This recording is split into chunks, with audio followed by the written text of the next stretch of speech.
We are live. Welcome to the show. Welcome to the live stream. Well, it said there was two waiting, but now it says nobody up. And my dogs are crazy. Welcome to the live stream. Hopefully everybody's doing okay. Now that my TV's caught up to me, I've got the light I need to backlight this show. So what is going on? What's going on here? Not much. Well, I'm getting messages. That's what's going on. That's my daughter. No, not even gonna watch that. That's crazy. So, welcome up. What's up, Perline? How's it going? And Zach, welcome to this live stream. So, just getting going here. I'm gonna wait for a few more people to come in before I start talking about anything substantial. So, if you saw the picture, it's a slightly different variation of the picture in the background. It's more head on and much cleaner. And you can see that if you look in this picture, you can see that it's got stock engine mounts in there. And in the other picture, there were the newer engine mounts, which will have to be removed for me to install the engine. But they're just sitting there. They're not tightened down yet. So what's going on here is little bits of work we're getting done on my car. Not much, just what little things I can do. And I need to get as much done as I can in the next 2 weeks because I'm going back in for another surgery. So just a small one this time, but I don't know how much pain it's going to cause me. Hey, hold on one second, Mike. How's it going? So you get another surgery? They're gonna fix. Oh, I don't have my sound on. I can't hear you. Give me 1 second. Yep. Okay, say something. All right. So they're gonna fix what they effed up. Hopefully, they're going to go in and make a little small incision. It's going to be an outpatient. It's I go in, I leave that day. Nice. Make a small incision in my back. They're not going through the front, the side, or anything. And they're going to cut away a little bit of material around the nerve cluster that's being pressured. They're going to try and relieve the pressure on it. Sweet. They saw it in the X-rays again today, and so I went in for my checkup and let them know that the shot didn't help because there's too much around it. It's just it couldn't alleviate the pain. In fact, it made it worse for a little while. For like a couple days, it actually made it worse because it put more pressure on it. Now I'm hoping this fixes my leg and I get my leg back with no pain. What sucks though is they're still going to be cutting through. Luckily there's there's muscle there a little bit right where they're cutting. I know it's going to be painful. I'm sure I'm probably going to get some pain meds just to help cope, but I'm hoping I'll be back at work the next day. So nice. I'm hoping. Nice. We'll see. I got to go do my pre-admission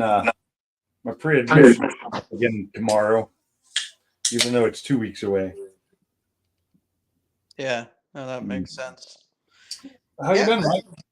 Good. I haven't done a video. I haven't been online. I haven't done much of anything. Just kind of withdrawn for a little bit. Work has been crazy, and just working on the shop and getting through work to where not to be a Debbie Downer, but you get done with work and you're just like, fuck, I'm tired. It's just like, I know exactly how you feel. But why do you think stuff doesn't get done on my car except on the weekends? The corporate politics to where you're just like, fucking A. Not even politics, just me sitting in front of a computer all day wears me out. It does. Oh, it hurts the brain because I'm sitting there, I'm doing spreadsheets, I'm getting quotes done, I'm doing drawings, I'm doing, and I'm having to think all day long. And I have every intention of coming home and doing something to one of my cars. Like today I'm going to finish doing the stereo upgrade in the F-150. I'm going to finish that. I'm going to get it done and ship back the parts that were wrong. And it just I get home and it's just like I go out and play with my dogs a little bit if it's not raining, and that wears me out even more. And make myself some dinner, and tonight my dinner sucked because I will never again buy the spicy versions of the Chunky Campbell soup. Oh yeah, no spice. No Well, spice. I like spice, and I thought it was going to be, it was the Salisbury steak and vegetable beef. Yep. The plain one's really good. I That's enjoy what I it, like. Yep.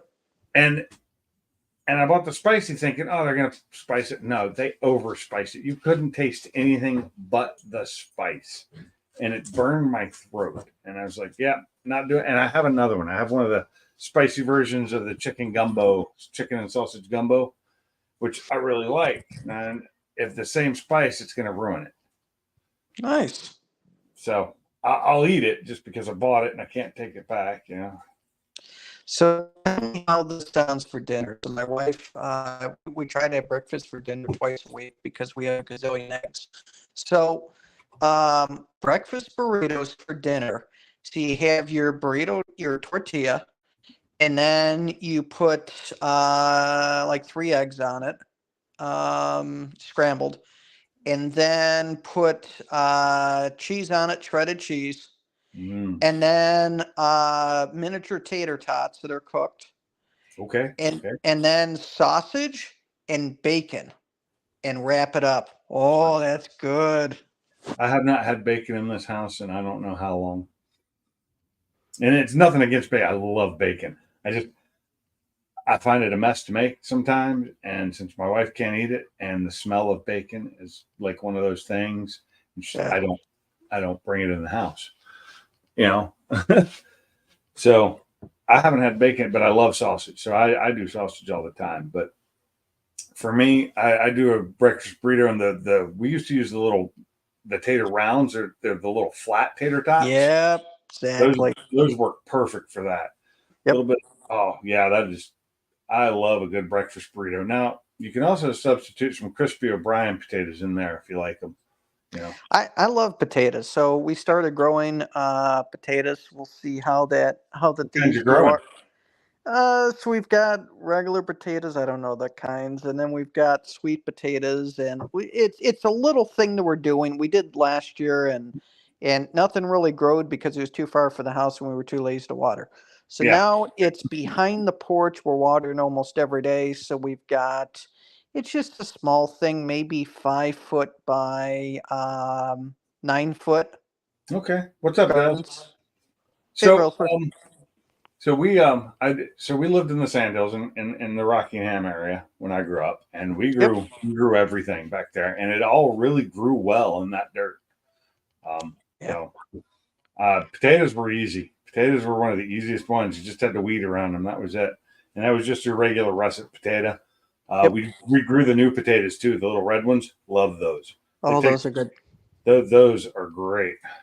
And I really like those little what I don't remember the little golden ones and the ones that multiple color, the little teeny ones. Mm-hmm. They charge an arm and a leg for those at the store. I don't know why, because they grow really easily. You can grow them way easier, and they take less time. So I think it's just because they're fancy that they charge more for them. I could eat potatoes a couple times a week, to be honest with you. I mean, I don't eat French fries. I try to stay away from fried food and stuff like that as much as I can. Um, You can fry French fries in an air fryer. I'm not a big French fry person. Okay, I love French fries. Good French. I love crispy French fries, but no, I like some the hash browns, um, O'Brien potatoes. I bought some baked potatoes for bacon, some big russet potatoes. Yep. I got some of those in there. I got some little new potatoes that I'm going to throw in with my corned beef I'm going to make Friday. I'm not doing cabbage with it. I'm going to use my cabbage that my wife bought, thinking I was going to cook cabbage with it. I'm going to use that for stir fry. Oh, nice. Nice. Yeah, But I could probably eat potatoes a couple times a week. I mean, I love oh, potatoes. easily. Um, And that or rice. I'm a huge rice guy, but Rice is good. I eat way too much of it. The goal is at some point, and I'm a few years off from pulling this off, is take that side plot that we have and grow enough food to support the animals and partially us. Because No, that's always a good. I will say gardening is a full-time job. that's the thing. I've got to wait until. You have time. Oh, I'll turn them off. Um, it's it's one of those things that I got to wait until my work winds down. Once I get closer to retirement, then I can start doing more of that. Right, right, right. Well, that's Alabama. So we did it. We had a huge plot, and my stepdad worked on it a lot, but he had a couple of kids at home to weed it and water it and do all that. And so, that was one thing that I learned to hate was weeding the garden. Uh, I loved the product that came out of the garden, but I hated taking care of it. Yeah. It was we canned a lot of it and like froze a bunch like we'd freeze a bunch of them. We'd eat them when they were fresh, but then we'd freeze a bunch. We wouldn't can them. I'm sorry, we'd freeze so that we could make homemade beef vegetable stew in the wintertime. And my mom made a really good one with all fresh veggies. Going to turn some lights off? Yeah, the shop, I left one of the interior lights on earlier today, so I gotta Uh, mosey over and turn it off here. Time to buy a remote control light switch.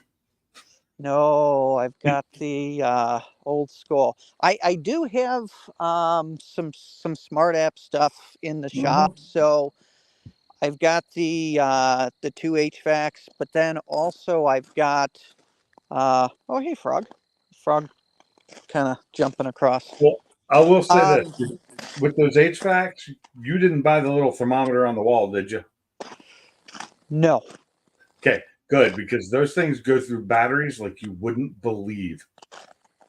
Yeah, no. I what I do have But is I've got an AC of Infinity 20-inch fan that I mounted in the shop on the very, very top at the yeah, roof line. And you program it on your phone. So I have oh, it turn on and off, and you can adjust the speeds that it does, and you have it kick on and off at different humidity levels, different temperature levels, um, full patterns, everything. I mean, it's pretty cool, and it even has a graduated step to it. So you yeah, can say it's got 10 speeds, and you can say, okay, the max speed is 5, and if I want to keep the shop at 80, every 2 degrees above 80, pop it up one speed further, and it'll just okay, automatically do it. that's cool. So yeah, and I've got this, of course, on my phone. I don't know if you could see it, if it'll even zoom in, but that's the Mr. Cool app, and that's Pink's Garage and Pink's Lounge, which is the upstairs. Very nice. Yeah, it's Um, and are they both on right now? They're both on right now. I had them off for a while, or at least upstairs. I had turned off during the wintertime. I turned the upstairs one off because it'll stay warm enough from down the heat coming from the garage. But in the summertime, if I let it get hot up there, there is no cooling it down.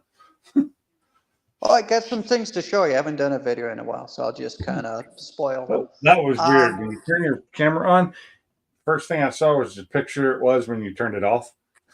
Then it flipped to where you actual live. Let me full screen.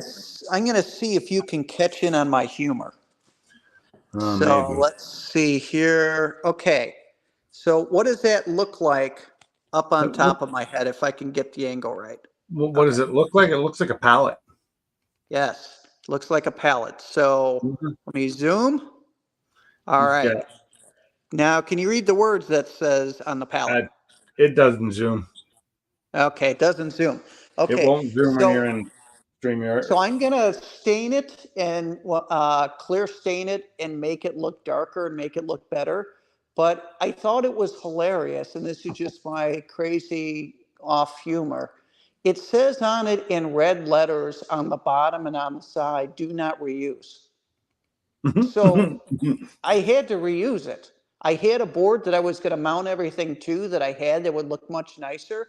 And I was going But through my extra stuff and it says do not reuse. And I'm like, I'm well, since it reusing it. says exactly, I, exactly. I, I Okay, knew that well, palette. I've had those palettes before, yeah. and I've used them for other things. it's do not reuse for shipping is what it means. But I know, but I my think it's hilarious point because is, I've used it and I've always made sure you could see the lettering on it when I reuse them and because I've got, I like your pull down. You got to pull down air and pull down light with yeah, I power. got my pull down light, old school Craftsman. And Oh yeah, those then are I've great. got a pull down power that's also a Craftsman. And then I've Oh, got nice. my pull down air hose. Which air hose is that one? Is that it? Clutch. Clutch. Okay, clutch is good. I have the So cheap one. I have the Harbor Freight one, which I have it. It works for now. If I let the air go above 120 psi, it leaks. But anything below 120 psi, it's fine. no, that worked because you're running your tools at 110, 115 anyway. Yeah, generally. The only time Um, I ever want more pressure than that is if I'm doing something with just blowing things out where I want high pressure air. And then I'd so, bypass that and just use a regular standard hose. so give me your honest opinion. Is it stupid that I have a pallet sticking up in the air holding stuff off? Now, if there's nothing holding that pallet together other than the pallet itself, yeah, that's kind of I'd reinforce the hell out of that. Depends on the Also, wood. it's actually hidden. So this is the Do beautiful you part hid about it. what's up holding it? Bingo. Okay, So, and yeah, it looks great. It looks awesome because it looks like it could fall at any time. correct. So, in between the pallet boards is where the beam goes across. So it actually sits nicely in between there. And on the Nice. top side, I've hidden L brackets Okay. that fully secure it. And then I have, the high speed internet little clips that you pound in with a hammer with a little nail. I'm Yeah. using that for all the cable management. So that Okay. way you really can't see any cables up there. So it just looks Nice. like I mean, it looks clean. that's what I was hoping for. So I'm going to put a clear coat of like deck stain on it and make Okay. it look deeper. And then the red letters that say do not reuse will pop Should more. jump out. And it's just my crazy humor. Hey, that looked like it was fun to get up there. Did you have some kind of lift or did you do that with a ladder? I put it over my shoulder. Yeah. I Yep. carried it up. It's one Yeah. of those times when you just wish you had a boom lift would even be better, but you don't have room for a boom lift in there. You know what? I'm actually, I know that you said rent something, but No, two I things meant happened. own it. Oh, no. But you said initially for doing like all the lights and the insulation and all that. And I ended up buying this other ladder, which I could have rented something and been about equal because 12-foot ladders aren't cheap. But No. um, but what happened by doing this? Number one, I got rid of my fear of heights, which is awesome. Mm. But number two, it hasn't bothered my knees or my legs at all. So I'm looking at it as kind of a workout going up and down. So Yeah. Way to I'm look doing at it. stairs. So you haven't gotten the insulation done at all on that side yet, right? No, not on that side. I've got this side partially done. You could see it's all a big mess. Yep. Um, Well, we got another guest here. If he shows his face, oh, he's really dark. Can you see me? Yeah, barely, but yeah, I'm sorry. it's fine. I knew it was you once I saw it. It was so dark. it's just, it's What are you just trying to say? I will say that looks. Did you adjust that some because it looks much flatter than it did before? this is the other side that I did. Now I could see. Yeah, it looks better. I mean, So it's not going to stay like this. Yeah. It is for a while, but then it's going to change. So in the shop, it's just going to be the white stuff on the walls, and I don't care because it's inside the shop. But in here, I got a safe for it, and my job's a little bit hokey and things going on, so I'm watching my spending. But Gotcha. but what I am going to do is 3-inch thick acoustic foam tiles in a blue-black pattern and do the entire showroom with that. That's cool. That will look good. It'll look good. It'll insulate probably better. And it would be good for videos. You know, you're at the desk, you're talking, you got a nice stage be and good the sound sound too. quality. Ooh, that would be fun. Your sound quality will go way up. So I figure a little under $2,000 to do the whole thing. Oh, wow. Oh, nothing's cheap anymore. Oh no, nothing is cheap anymore. Yeah, Yeah, tell me.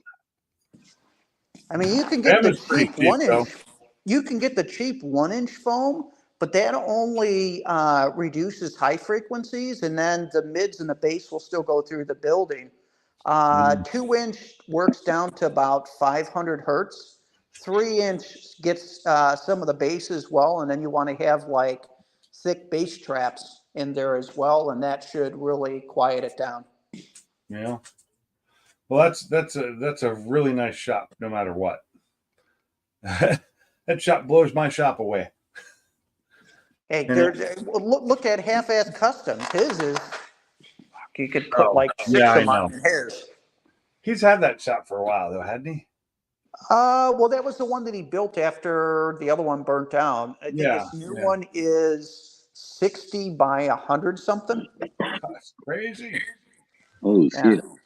Yeah, yeah, it's but a big shop. you get that shop there is almost as much as my house, you know? Well, that's what my wife gave me a hard time about because our house is 2,100 square feet and the shop's 1,800. And she's like, why do you need a shop almost the size of the house? I'm like, because Because I'm cars not are going to need a big. shop almost the size of the house. Because cars are big. Because that's what men Cars are want. big. Yeah. I need space. I need space to roam. Yes. Yes. So Yes. I, And yes. I wish my shop was bigger than yours, personally. I wish it was bigger than everybody else's. I wouldn't use all of it, but I wish it was that big. Then I'd have room to like have stuff and not have to like, oh God, walking around my garage right now is a maze. And it's like running, you know, it's hard to get around without Oh, tripping on something. so kind of like this, hard to get No, around. no, that's clean compared to mine. That's easy. What's up in the air? Ah. Oh, we're having shop talk right now and any kind of talk. Yeah. Yeah. And I'm sitting in my shop with no walls. Just need to know what was going on here, man. You're sitting in your shop and no walls. You got did they get the pad fixed? Is that done? I'm doing the pad. Yeah. No You walls got and the no, pad no down. lights, I take it. You still don't have Yeah. light. You know what really sucks is you lost that really cool heater you had. Yeah. That was cool. Yeah. Out of It's all the other stuff, that's what sucks the most. Yeah. No, So all the stuff I've been collecting for, I don't know, forever. 2017 that I put in the shop. Yeah. Yeah, So that sucks. It does. here's a question. Since you kind of gotten that from work before, I think you said you wanted or something. Could you ask the boss, all right, so my shop is going back up. Can I get another one of those heaters?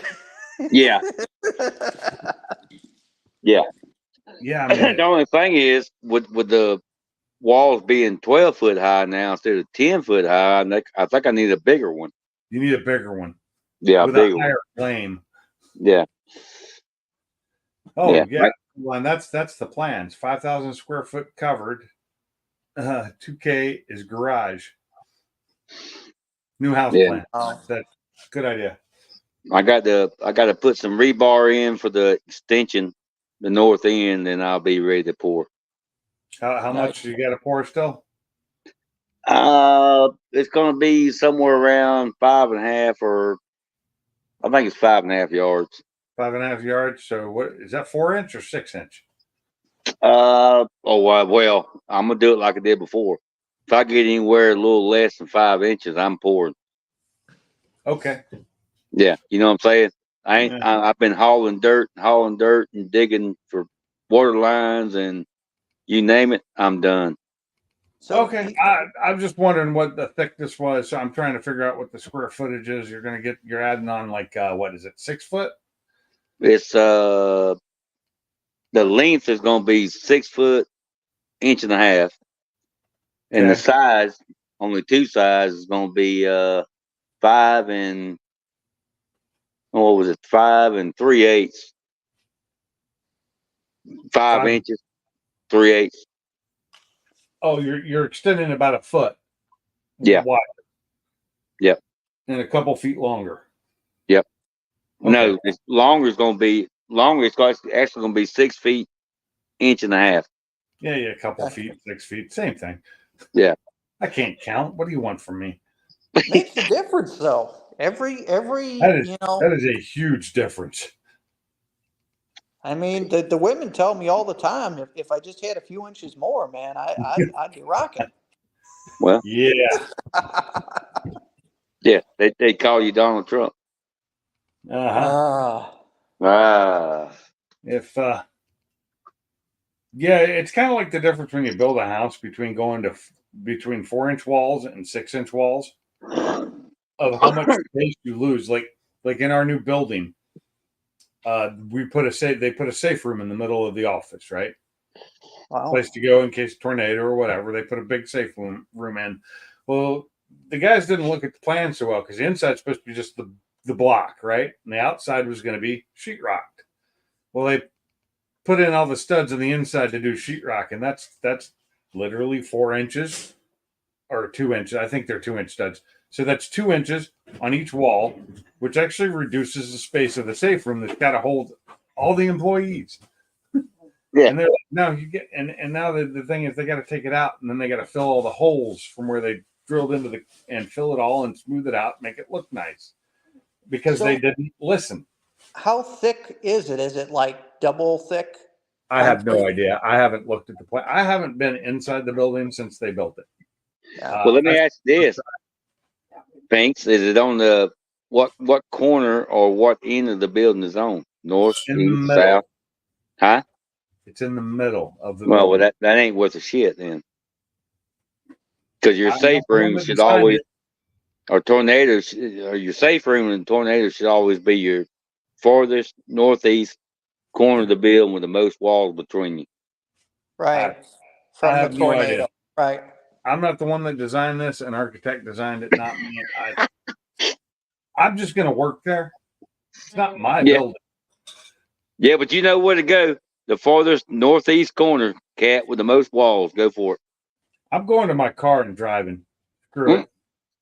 Either straight into the tornado or directly away from it. It depends on how I'm feeling that day. Yeah. All right. Well, maybe it's a good day and you go the opposite way then. How's that? Yeah, exactly. On a good day, I'm running. On a bad day, I'm going straight for it and taking it out. Guns a-blazing. So you're doing a Thelma and Louise, huh? Yeah. Instead off a cliff, I'm going into the tornado. I have run in my life. I have one time run from a tornado in a car. And scared that, well, I was further away from it than I thought I was. But it turned before it came. As it was coming, it went like this behind me, and I was going straight. And I was driving fast enough. I could have stayed ahead of it, no problem. We had one in our 30-foot motorhome that we had.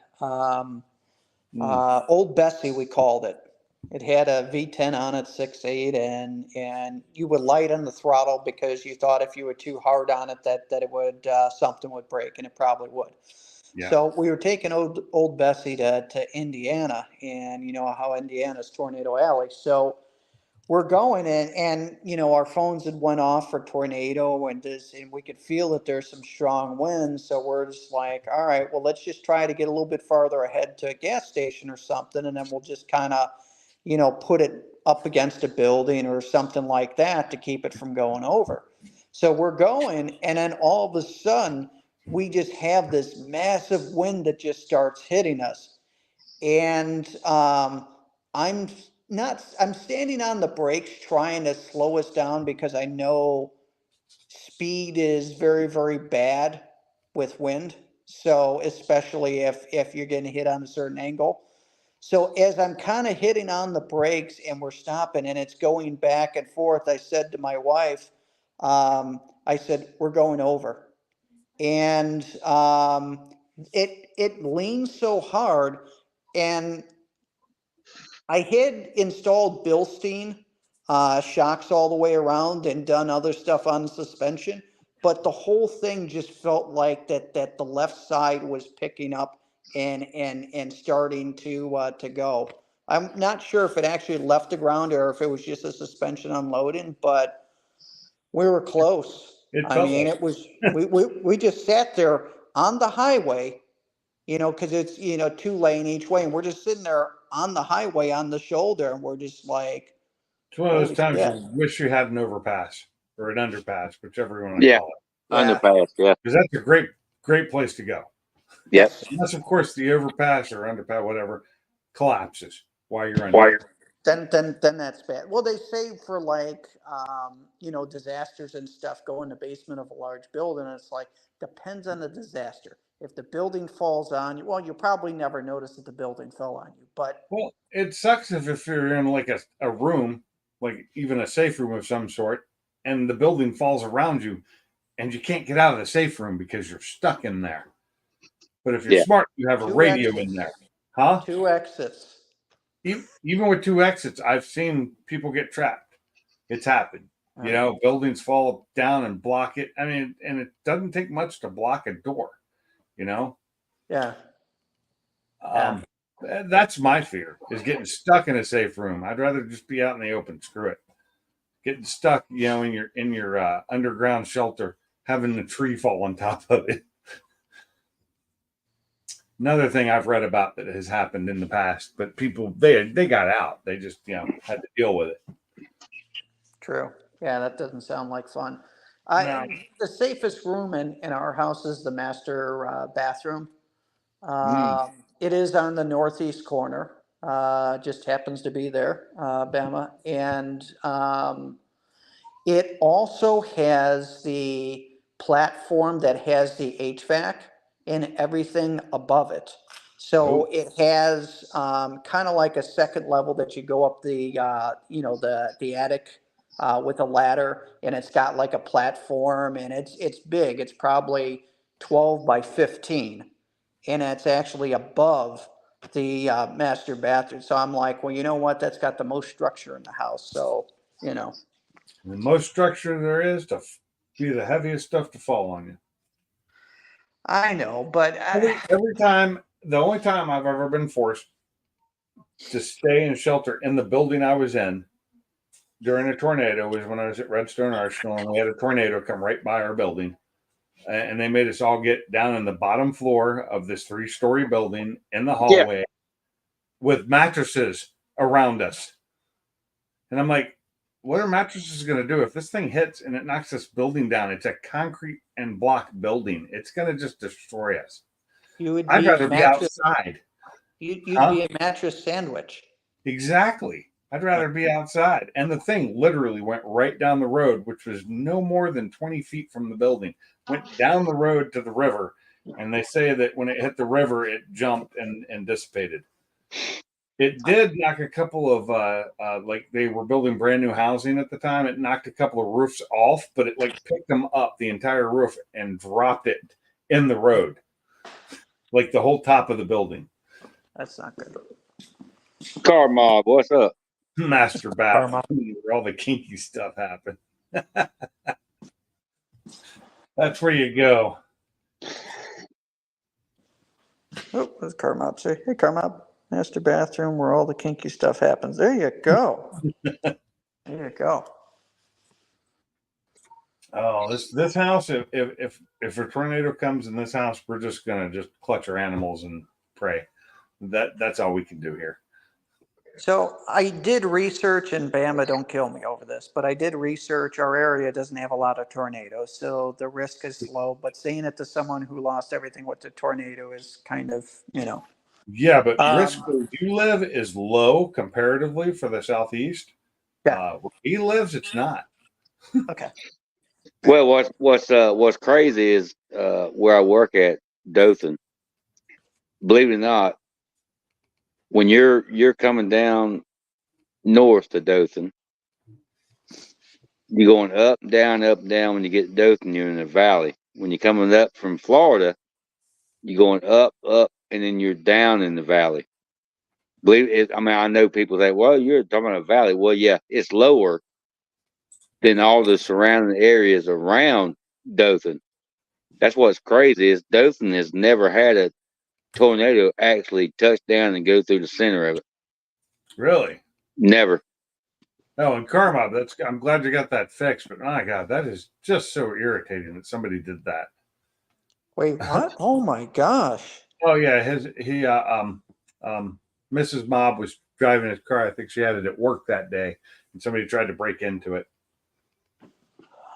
Holy shit. At least they didn't break a window, thankfully. I hate when people do that because people like to break that little window in the back on most cars, which is one of the more expensive windows. In the Focus, my Focus has my original ST when I had it. Somebody broke that little teeny back window behind the back door. Most expensive window in the car to have fixed. So did they mess anything up? No, just the glass cut. It scratched some of the leather on the seats, but other than that, no. They tried to get in, but they realized that without the key, it won't unlock the doors, even if you hit the button. Which Sorry is to hear about that. in the car. The only way to get out at that point is to go into the rear and release the hatch. But luckily, that's hidden to a point where the guy couldn't get to it. Sorry to hear about. There was nothing in my car to steal at the time. When they broke in, there was nothing in there. Hell, they don't know that. Yeah, I had tinted windows too. Sorry about the break-in, Carmob. That sucks. That was what, 2015, maybe? Late 2015 when that happened? Hey, Frog. So Yeah, they Car Mob is saying they just broke the door handle off. Yeah, they messed it up. He had he posted a picture of it. I think I don't remember where he posted that picture. Yeah, I hadn't seen it. The door handle off the car because they're idiots. Were they just trying to steal the door handle? Yeah, probably a crackhead. They're crackheads. That sucks. It's people like that. I just want to be able to drag out into the street. Do what I do. They just beat the hell out of them. Yeah, pretty much. It's like a guy that stole my damn tailgate off my 68. What do you mean you caught hell, Proline?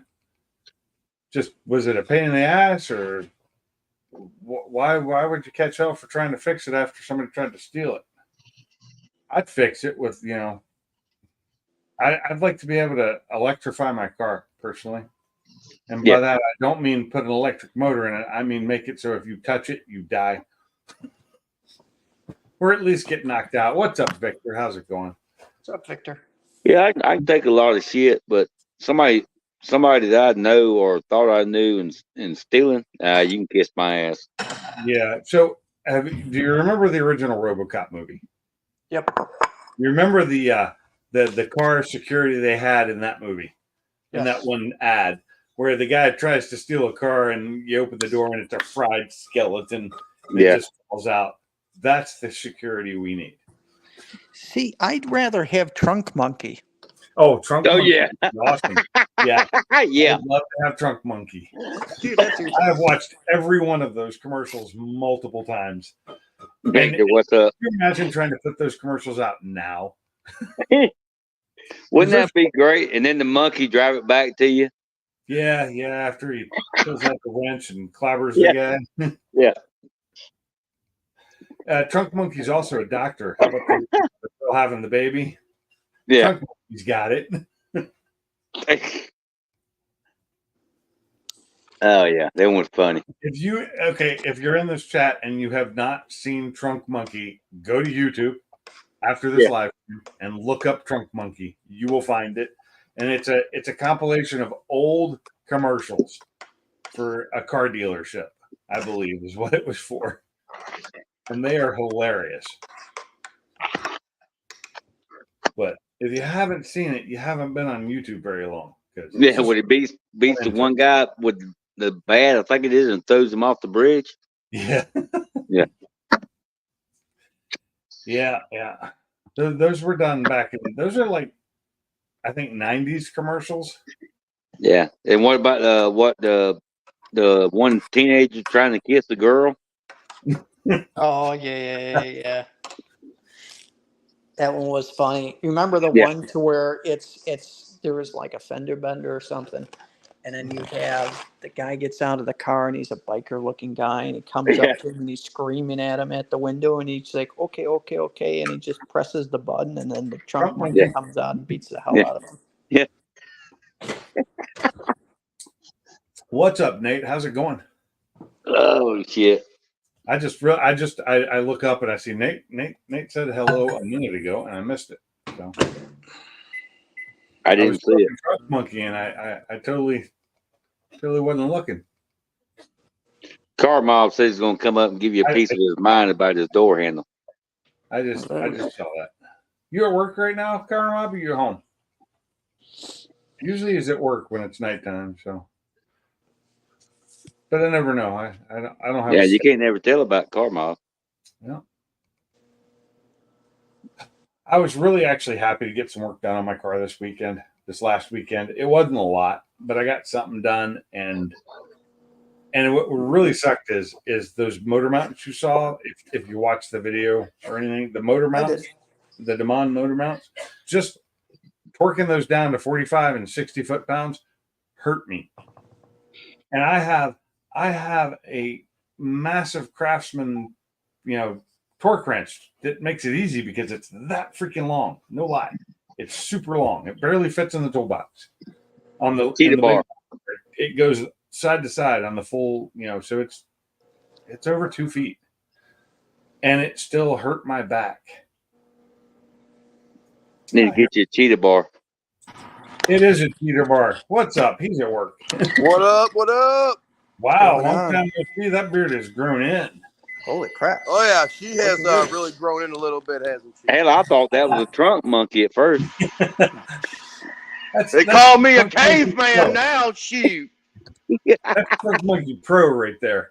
you like that? There we go. Looking good. Yeah, I'm probably gonna shave it off here real soon. Yeah, it's getting warmer. Yeah, I was gonna just grow it I for the mean, winter it's and then take her down. So It's 68 outside right now because it's cooled yeah, it off was for the night. 70 yesterday, and it was almost 70 today. It was like 80 here today, I think. But it Yeah. rained. Nice, real nice. But it rained. And it's Didn't supposed to rain here. I think it was 85. Actually, yeah. So we've got scattered showers and mostly sun tomorrow and Friday, and then Saturday cloudy, Sunday rain, and then Monday, Tuesday, Wednesday good, and I think it's scheduled to go into rain again for the next weekend. Just because we had 2 beautiful weekends in a row. Yeah, that's- believe it or not. Yeah, that's what I agree with. That's a lot. Yeah. But just Yeah, from going to watch that JJ's, I don't know if y'all can see that. That's what I get for being out in the sun for 2 days in a row. Oh boy. Yeah. Well, scratching it doesn't help, but it's going away finally. That's just, it gets itchy and I scratch it. The hives, I wore sunscreen. I just didn't put my cream on that I should have when I got home that night, which would have probably stopped it from happening. It's a steroid cream that keeps the hives away. But Yeah, I posted a picture of the GTR's door handle on Facebook. that's where I I saw it somewhere. I knew I'd seen it, but I couldn't remember if it was in the group, the Car Peeps group, or on Facebook. Maybe I'll go live on Monday and friggin' maybe we can have a little talk about it. Yeah, that's just so irritating. I've had 3 cars stolen. I've had 3 cars stolen, gone. Right? 2 of them we recovered, and one of them wasn't worth a damn. The other one I still owed money on, so I just let insurance take care of it because it was damaged so bad. Right. And then the third one, never saw it again. Yeah, I told Nicole she's not allowed to drive the GTR to work anymore. Yeah. I have you're talking about stolen pinks. It's the strangest thing. I've had the stream probably 3 or 4 times. There And we go. it's basically I'm in this stream and my blue Mach 1 is missing and I Oh. can't find it anywhere. It was at a parking lot and I can't find it. And somehow it ends up someone tows it and it ends up in a chop shop and I find it in a nick of time before they start taking it apart to sell off the parts. Wasn't No that shit. isn't Oh, that yeah. Corvette Summer I'm hearing? That sounds like the movie Corvette Summer. He catches it, doesn't he get that right Yeah. before they chop it up? Yep. Corvette Yep. Summer. Never And seen it. oh, it was Mark Hamill and what's her name from the Bob Newhart? I swear it was. Yep. Oh yeah. I watched that movie a few months ago. Yeah, I love that movie Corvette never seen Summer. it. Yep. when I first saw it, and I've seen it like twice since, and it's on one of my services I have, and I just never watched it again because I've seen Barbecue. it. It's a good Right. movie. Though. It's actually, Right. I think, better acting on Mark Hamill's part than he did in the original Star Wars. He can't act anyway. I know, but He can't act anyway. he's actually gotten better. He's much better now that he's older. He does a much better job now. Pardon me. No excuse for that because none needed. Mm. So, Binks, I'm sorry, Carmob, I haven't talked to you in a while. How have you been? Not too bad. Not too bad. Just got done having like 6 days off. Oh, Like I said, someone tried to friggin' either break in or steal my GTR about a week ago, and they messed up the door handle pretty bad, but I was able to fix it about 99.5%. So I said, good enough. You wouldn't be able to tell unless I actually pointed it out and showed you. So happy about that. The van just got some maintenance, had to replace another wheel bearing on the van, and the cruise control stopped working. So I got that fixed because with summer coming, I know I'm going to get arrested for driving too fast in the minivan when I leave work. So I need the cruise control. In the winter, I wasn't too worried about it. Cops aren't usually sitting on the side of the freeway at 5:45 in the morning when it's cold as balls out. But now that summer's coming, I'm sure they're going to be out there. So I was like, better get the cruise fixed so I can just set the cruise and cruise along on my way home. So yeah, I have to Back do to that work. too. The problem is I like to set my cruise control too high. I like to set it right about 80, 82, and that's about where I like to roll. For you, that's great. For me, my fastest speed limit around here is usually 65. So Oh, yeah, speed I limit by like me to- is 70. So as long as you're I- not doing well- 15 over, they won't mess with you. it's 70 when you get up towards Huntsville. It's 70 because I was doing that today because I went to see my doctor today and Okay. scheduled another surgery for my back. Mm.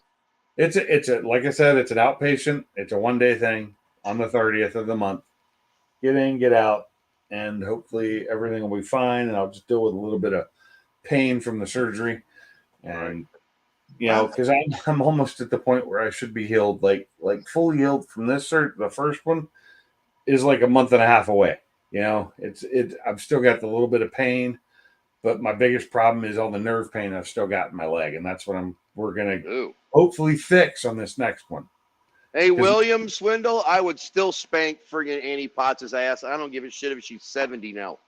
She was adorable back in the Corvette movie, and she's still cute as fucking hell now with gray hair. I don't give a They shit. make her look old on Young Sheldon, but if you look at the new They do. Ghostbusters movie, she looks Right. normal. And yeah.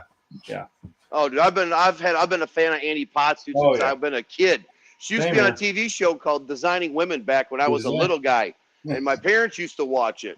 And man, I had a fucking hard on for Annie Potts, and I was only like fucking 10, and I still think she's fucking hot. I was older. I was a little older, so I was the one watching that show. Right. Yeah. Remember, you got a few years on me, bud. Just a few.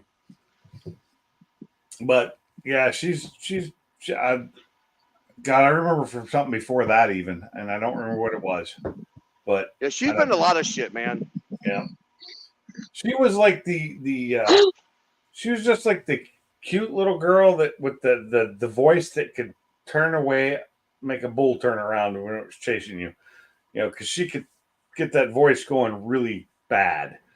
Right. Victor, someone tried to either steal or break into my GTR last week at my wife's work.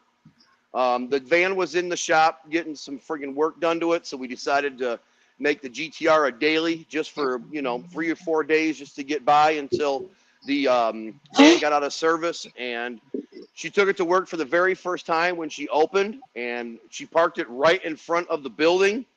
And someone decided that they either wanted the car or wanted to get inside the car and tried to pry the door handle off the driver's side, and then got spooked and ran away. And then my wife drove the car home, and she used the door handle on the driver's side one time, and then it wouldn't open anymore. And when I got home from work that day, she says, "Hey, I don't know what's going on with the door handle on the GTR, but something's weird about it." She says, "It's almost like it's recessed into the door more." And I said, Oh. "What?" She goes, "Well, if you've ever seen a GTR, the door handle's flush with the door to begin with, okay?" I know, it's beautiful. And I was like, "What do you mean it's recessed?" And she's like, "Yeah." She's like, "It's recessed into the door more." I walk out there and I look at it and I'm like, "Holy shit." At first I thought someone took like a cell phone or a hammer and tried to bash the door handle in. And then the closer I looked at it, somebody took their time and was really intricately trying to fucking pry the door handle off that car. They probably had a pry tool with them too. Yep. So I made a police report just to make sure in case this keeps going on in the neighborhood. And then I made an appointment for it to go to the Nissan dealer to have them look at it. And then the night before I took it to the dealership, I told Shelby, I said, "Well, I can't mess this up any more than they already have." I said, "I think there's a small percentage that I might be able to fix this." Mm. So I got the smallest flathead screwdriver I own and went out there and I slowly started to work the plastic back. And the next thing you know, man, the door handle popped back out. And I went, Nice. "Holy shit, really?" Well, so is it, your door handle is it still is it wrapped, vinyl wrapped? Yeah, Okay. So that protected the actual paint under it from getting damaged too. right. That's good. That's good. So I've managed to pry it out. It looks really good. Unless I actually walked you over there and physically showed you where a little bit of the fucking wrap chipped off, you'd never friggin' know. Well, And I didn't feel like having the friggin' dealership put a new door handle in and then take the car to the wrap shop, have them rewrap the door handle again. I thought you were pulling the wrap off anyway. I am, but not today. Not yet. Okay, gotcha. Yeah, Right. and it would look like crap having that door handle without the wrap on it. Right. You No see the bueno. black. Right. Yeah. So I was like, well, I fixed it good enough. You know, I'm happy with it. Nobody would know unless I told them. So I never took it to the delership and had them work on it. So Yeah, it's such a beautiful car, though. I love It that. is.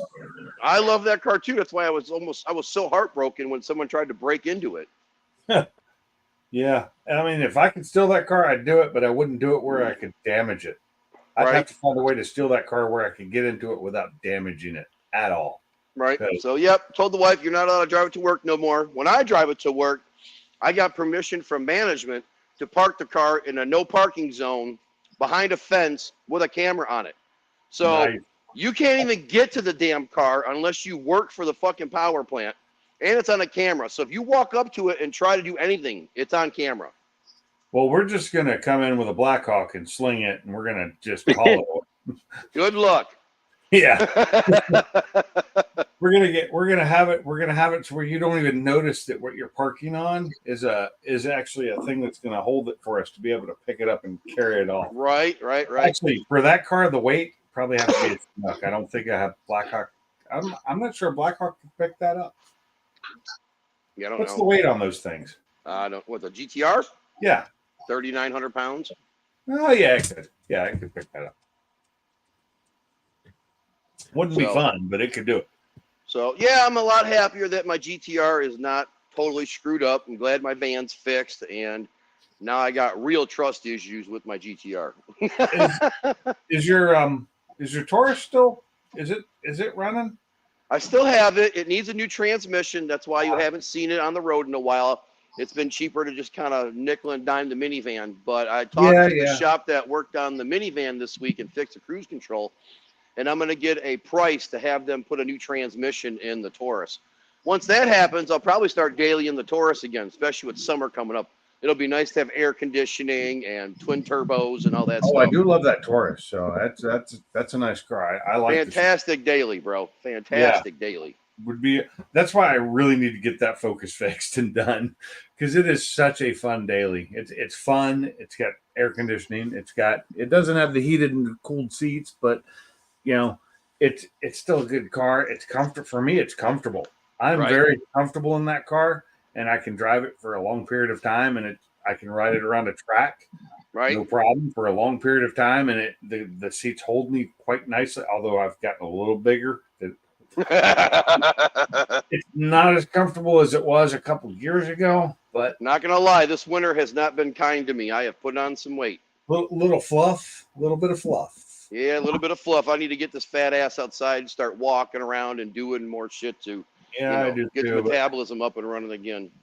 I need to I need to go requisition a new metabolism and get it installed. It's not a Problem is, when patch. you hit 50, the metabolism leaves and you don't have it anymore, basically, and you need a new one.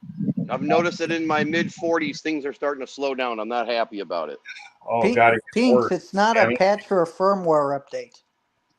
No, you have to get a whole new one. You have to buy a whole new one. Oh, okay. But no, I really want to get my Focus. I love driving that car. It's a fun car. It's a 6-speed manual. It handles well, but just normal driving does great. Right. And gets good gas mileage. Hey, I had what was it, 2000 and I think 7 ST Focus, and I loved that thing. Yeah. So 5, 6. Did they make them in 7? The STs? I don't remember. Yeah, it had the 2 4-door. point. It had the 2.3 liter Duratec in it, not the 2 liter. Right. Great Yep. engine. Best engine. Great engine. Yeah. Love that I thing, man. love the 2.3 It Duracell. would friggin' smoke a supercharged Cobalt SS 0 to 100, and I thought that was impressive. Could you Considering imagine? I'm all motor, you know. They turboed those things. You could get a turbo kit for them too, and those things were badass. And it was a small turbo. It wasn't. It was basically like the one in the ST now. Right. And you put a small turbo like that and give it a couple, 15 psi, and that thing just opened up. That was a great engine. My son had one in an Escort or a Focus he had, and he wrecked it, and he ended up losing it to the impound lot because they were total dicks, because they never should have towed it in the first place, because I said I was coming to get it and it wasn't blocking anything. And that's a story for another day. Because it had the 2.3 Duratec in it, and I wanted that motor out of it. Oh God, Right. I wanted, because the motor was fine. The car was trashed; it was T-boned, Right. but the motor was fine, and that was like such a good motor, and it didn't even have that high a mileage on it. I think it was like 70,000 on it, and I could have sold that motor for more than he paid for that damn car. Right. But I wanted the motor. What does that say? I put on 40 pounds since neck surgeries, Miller Lights, and Little Debbie's. That's Big Deborah now. As Big we've Deborah gotten older, now. Little Debbie has become Big Deborah. Big Debbie. Yep. Big Deborah. How's your wife doing, Pete? Pete. Pinks. Same. Sorry. About the same. About the same? She's home. She's mobile. She's doing things, but she can't like do stuff. She's trying to learn a new diet, trying to get to where she can get enough protein so that she doesn't just, die from lack of nutrition. Right. And it's a problem, but she's working on it. Well, Some sorry to hear that, things stay down, some don't, and she's Right. got a definite iron deficiency with as much ice as she's going through. Does she take And- vitamins or no? If it's pill form, it's really hard. Gummies. Yeah, I think she did. Hey, sweetie, did you buy gummy vitamins?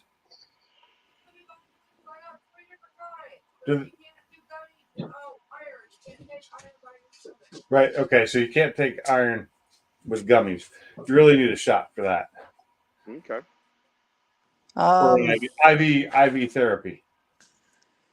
Another option is Iron tears up the stomach, she said, and her stomach's already got enough problems. Gerber baby food. Look at the Have you? to be honest, that Gerber cereal, I have a bowl of it right next to me. I have that stuff once or twice a day. It's easy to I go used down to the use throat. that when I remember when my kids got older. I used to use that cereal to implement to like give them more, and I tried it once. It's not bad. No, it's not bad. It's not bad at all. I like that. It would make me fat if I ate it. Well, the Oh, wait. thing is, it's got no texture to it, so it's easy going down the throat, which Yeah. is good because it's been 6 months since I've had surgery, and I'm in okay shape. So my next Hey. time seeing my doctor is, I think, June-ish. Well, for her, And it's I not so might- much your throat now. It's where the esophagus, throat, whatever meets the stomach. It's super small, and it's the stomach is like super small, like really small, like one of the smallest the doctors have ever seen. Wow. And it's got a gastric band or a gastric sleeve over it, so it can't expand at all. It cannot expand. So is that like the gastric band that people take for weight Basically. loss? Yes, basically the same thing. It's the gastric sleeve. It covers the So she can't get more down than a little bit at a time, otherwise it doesn't go down. Right. So she has to time things out. Like she has to wait so much time for anything. Like when she eats, she can't drink any water. She has to Really? wait. Yeah, because it there's no room. expands. Right, room. it expands too much. Yeah, and you've got if you've got a sleeve, there is no expansion. They don't expand. That's what they're made to do. And for her, it's not because of weight loss, because she's losing too much weight.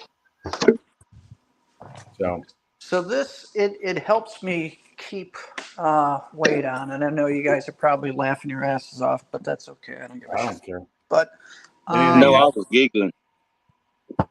but here's Not the laughing, tube I'm giggling. that I take: the Gerber Is rice, the Gerber rice cereal, and then the oatmeal. and she recently got some cream of wheat, but she also found that she's what? She has to add protein to it. Here's this. You said she's got an iron deficiency. It's got a large amount of iron in it. Yeah. Okay. I'll let her So- know, and it's like she can't have a lot of sugar. She can't have carbohydrates. Those are no-nos for her. So if it's high because of her diabetes, for one. She did lentils. These lentils she buys, and she mixes them with what do you mix those with?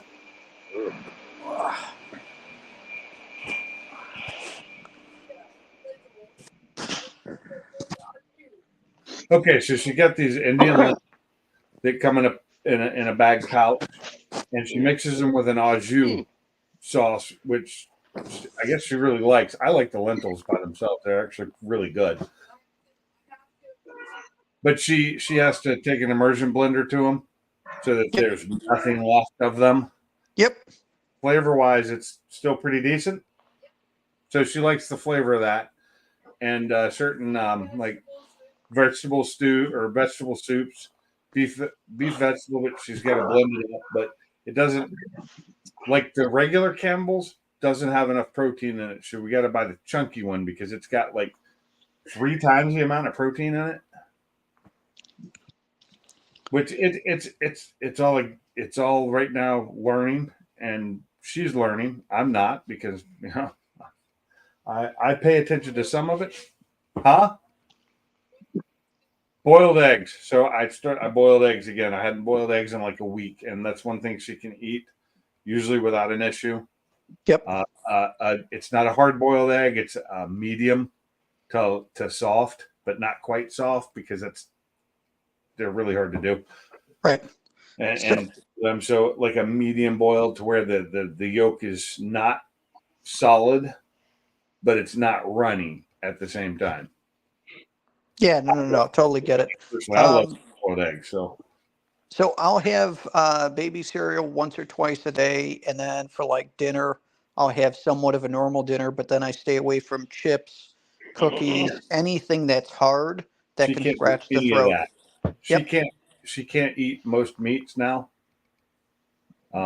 Like she can't have pork, she can't have sausage and bacon, and no hamburger. She can't even eat hamburger. No red meat. Stinks. She could eat chicken, but it's got to be soft. It can't. Yep. It cannot. And thighs work the best, and that's great because I love thighs. I like thighs too. Chicken thighs are good. Awesome. So much flavor.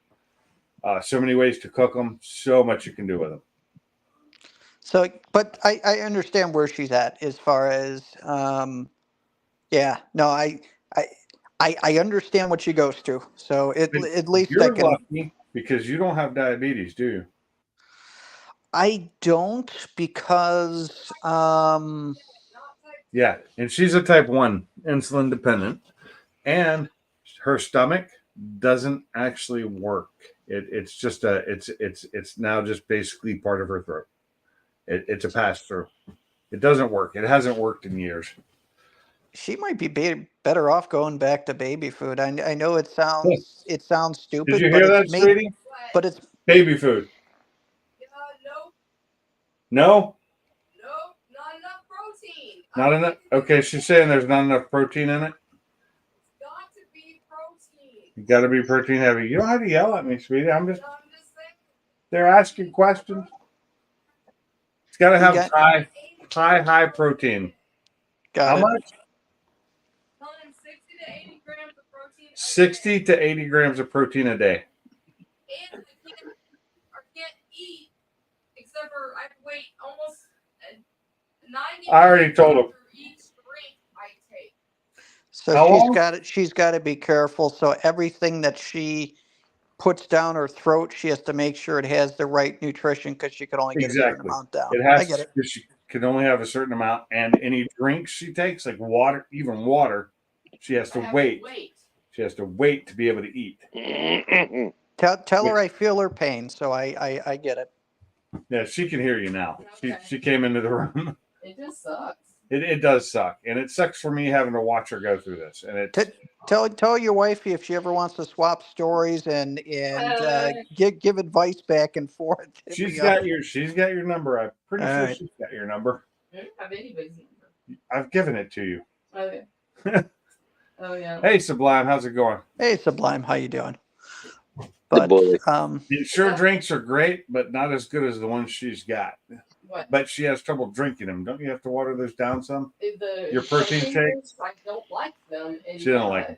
I just had to, I added them with the decaf coffee. She puts them in her decaf coffee. She uses them as basically her creamer. In her decaf coffee because she can't have caffeinated coffee anymore. Caffeine. you still drink coffee? No Very, caffeine. very, No very caffeine. little, It and has it's to be got to be decaf. caffeine free. And I can only have 8 ounces of it.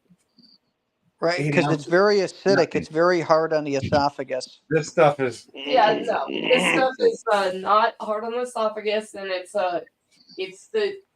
like a light. It's a weird blend, but the doc said I can have that. I can have decaf tea, but that's gross if you add a protein shake to it.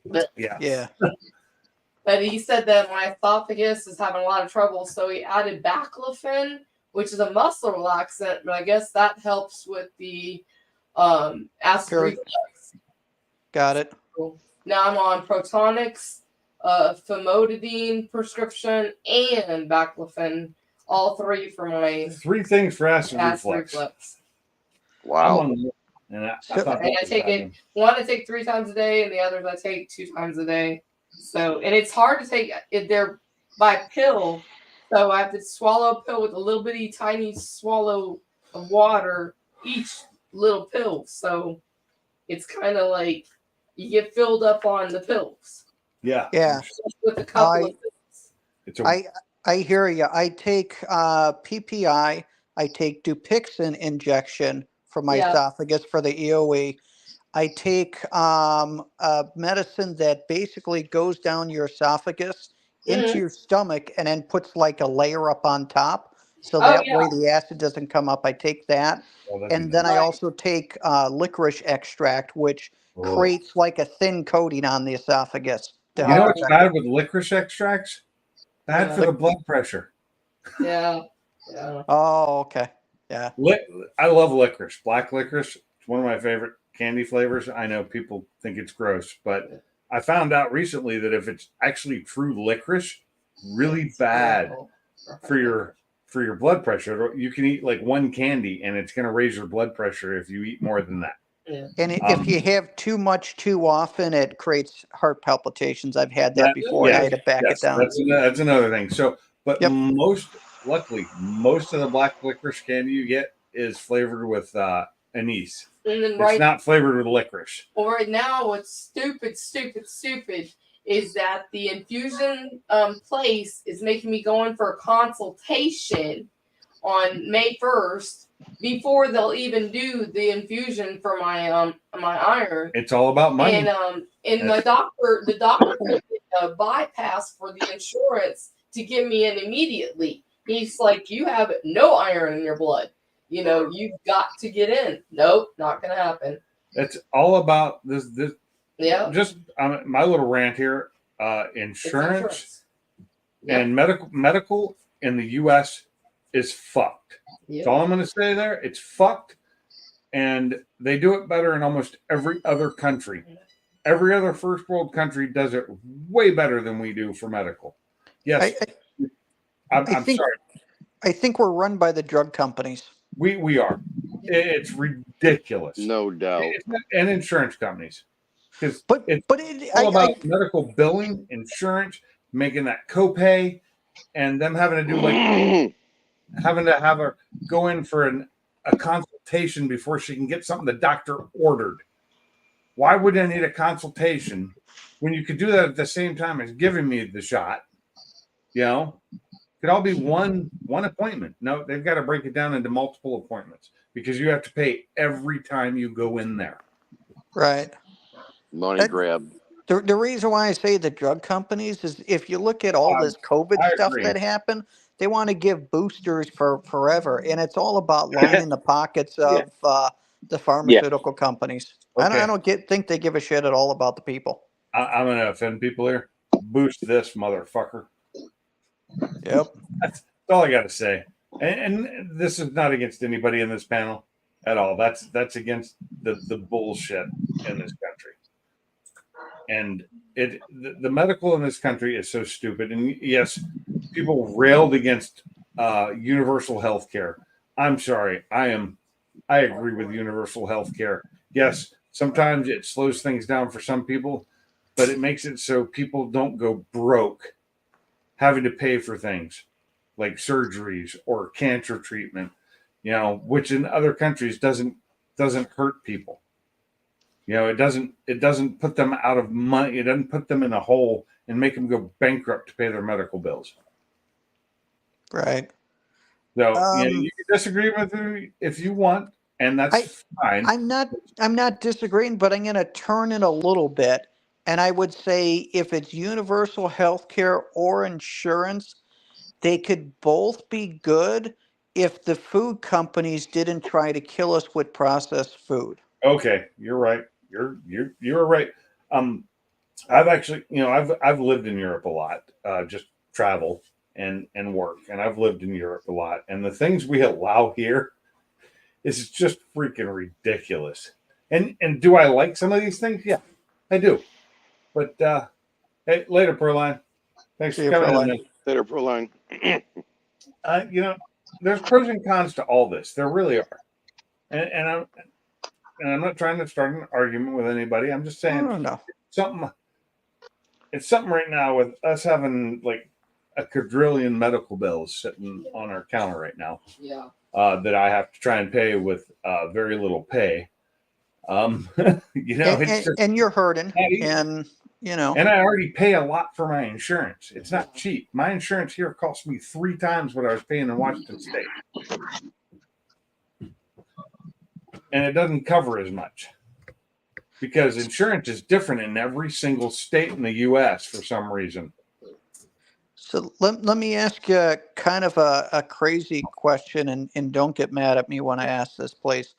I know that you've looked for places that would pay a little bit better, but it sounds like that the area doesn't pay as much as you'd want. Did you ever think of going back to Washington or somewhere else that?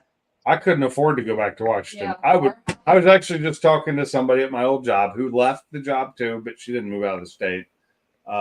She went back, and she's like, "Yeah, we wish you were back here because the guy, not Ed, the coworker I had, but the guy who works with him is such a lazy piece of shit, and I can't believe they haven't fired him yet.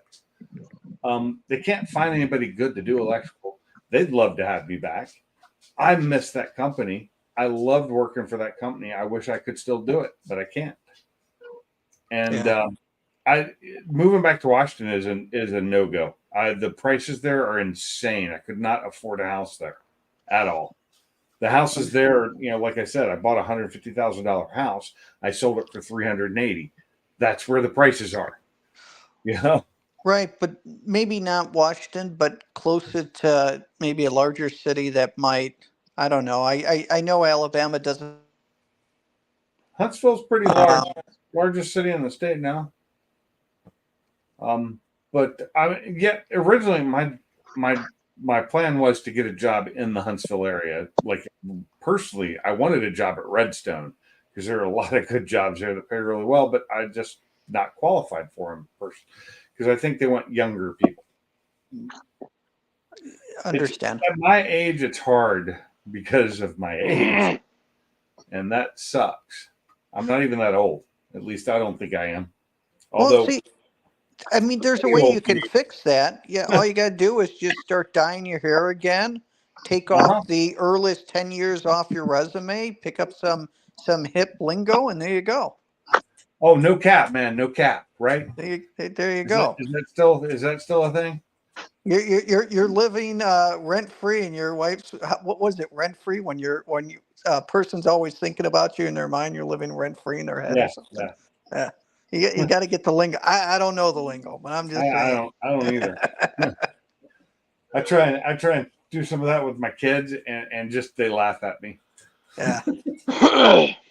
And my kids aren't even young. I mean, like seriously, my youngest child is 25. The youngest one I know of. How's Jacob? Any news with him?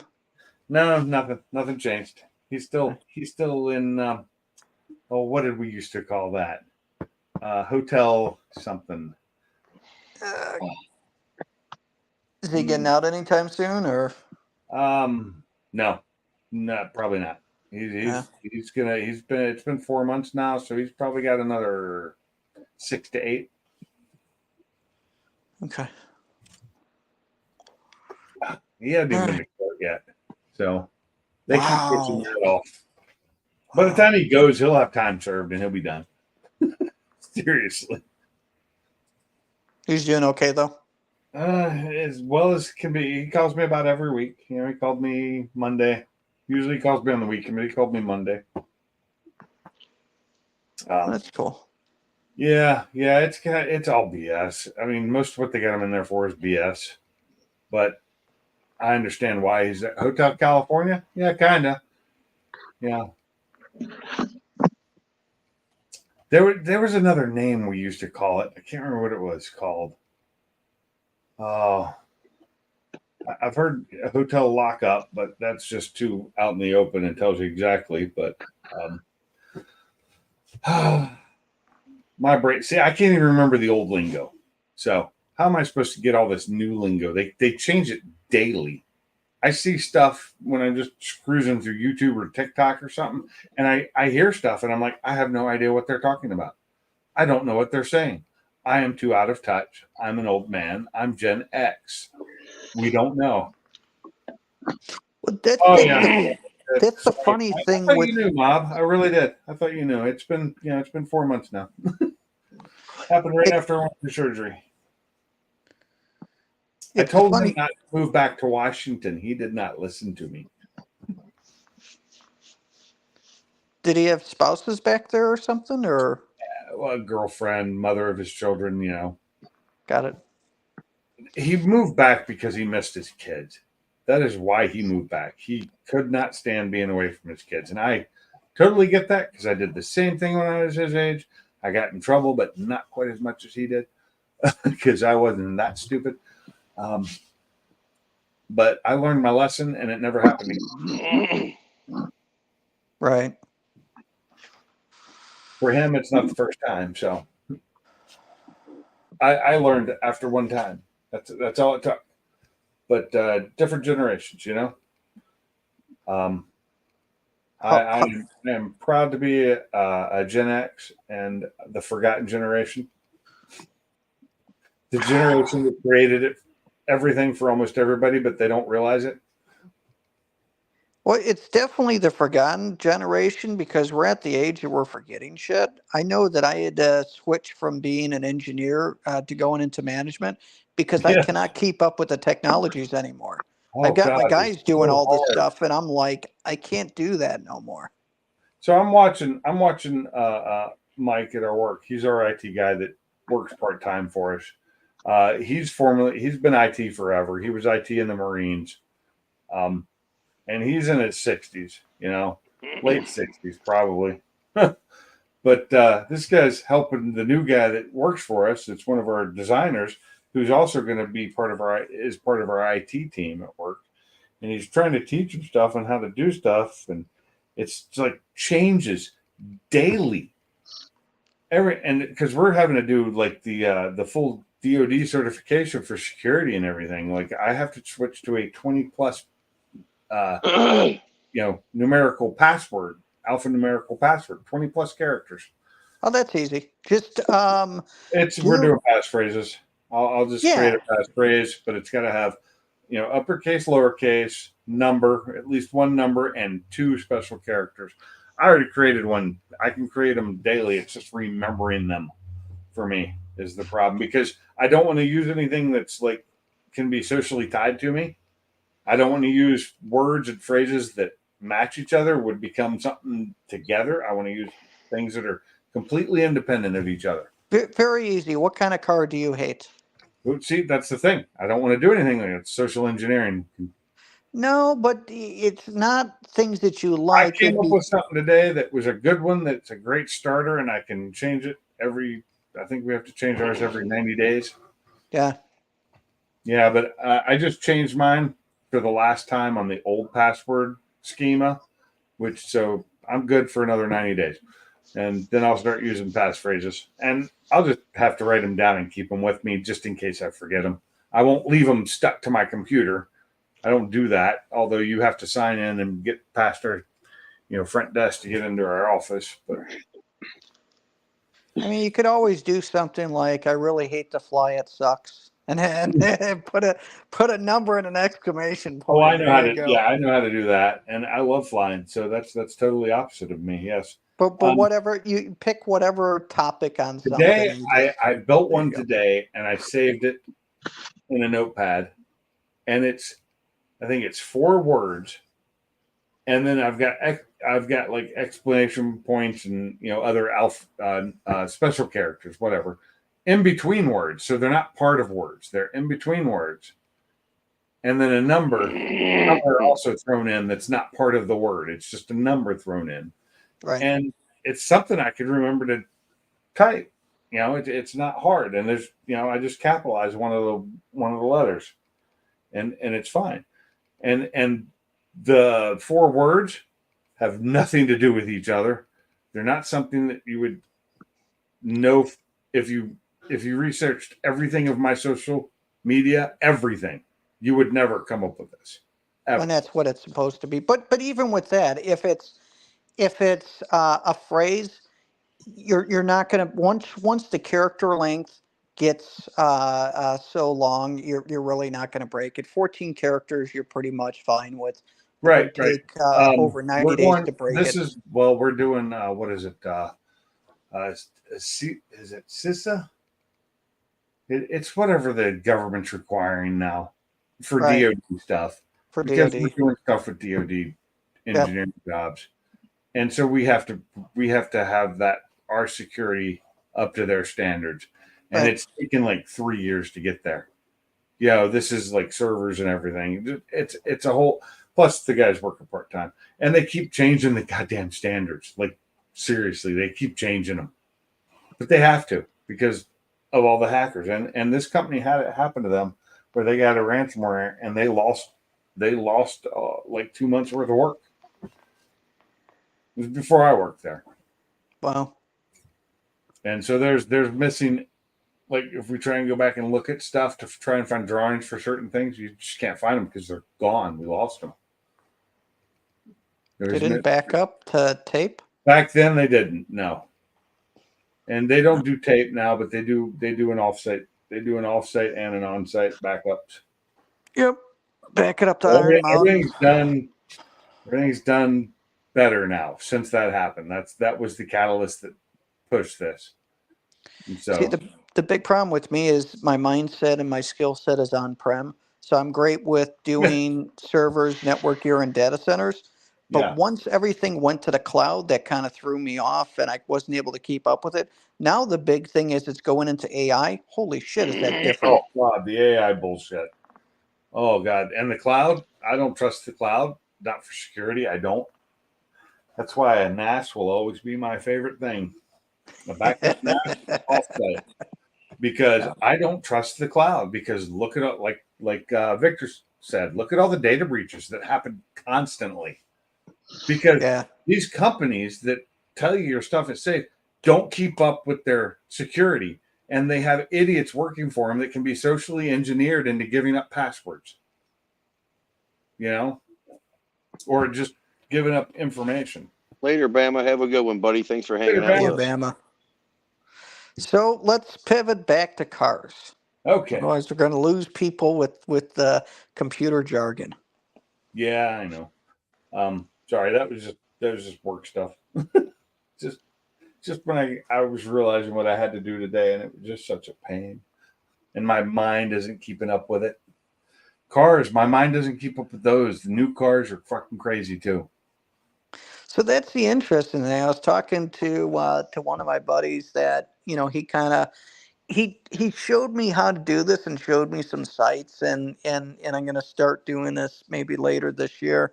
But he buys impounded cars, and there's a couple different sites that he uses to bid on them, and he's got it figured out. He does a pretty good deal with it. So he buys them. He's got a few different guys that can either make keys or he could send a computer to and they reprogram it and program a new set of keys for it or what have you. But he has that. He's got a tow truck guy, so when he goes out there, the tow truck guy goes with him.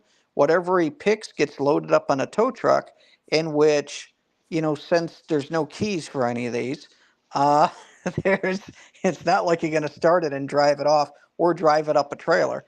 And he gets them running, and he sells them. And pretty sweet gig. He's got a Charger 6-cylinder that he got in. I think he paid $500-600 for it. Black, body's in pretty good shape. Fairly clean car. And once he gets it running, he says the engines are normally run, everything normally works. It's just impounded. But he says when they're impounded, they're normally running vehicles. And once he gets that going, he's going to sell it for like $3,000. So it's How like, hard is it with the paperwork though? so here's the thing: the auction places give you all the paperwork. Okay. So you get it. You got to wait about 2-3 weeks for the paperwork. Then you register everything in your name, and then once you get everything going, he'll drive it for a week or two, and then he'll sell it. And he's been doing like 7-8 cars a year. Now, what's the limit where he lives for having to have a dealer license to do It's that? 5, but Okay. but nobody said anything to him. Yeah, they don't say anything to you, but eventually the IRS might decide to say something to him. Yeah, but you know what I mean. So it's kind Yeah. of Well, you can get a dealer license. It's actually not that hard, depending on the state. Like some states, it's easy. Some states, it's really easy. he doesn't want to pay taxes on it. Yeah.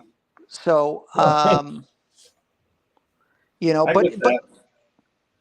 but it's a pretty good little side gig to do. And so yeah, I'm gonna look at doing not 5 cars or less, kind of stick with that because that's what the law is. But he Right. comes across some decent stuff. I mean, you'll find Toyotas, Hondas, $500-700. He'll find vans. He likes vans because he can move those. But Yeah, vans. I there you like go. vans.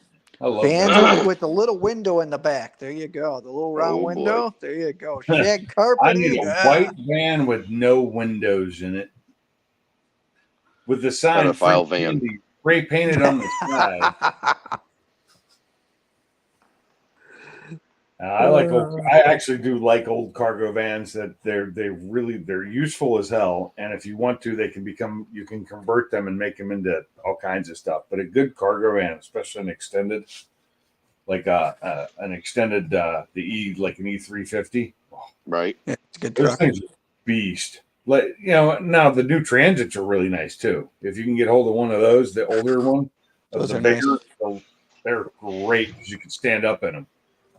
The what I was looking at for me, if I could find like Toyota this or a Honda that, just because I thought it would give some good content for the channel once I could actually spend some time working on cars.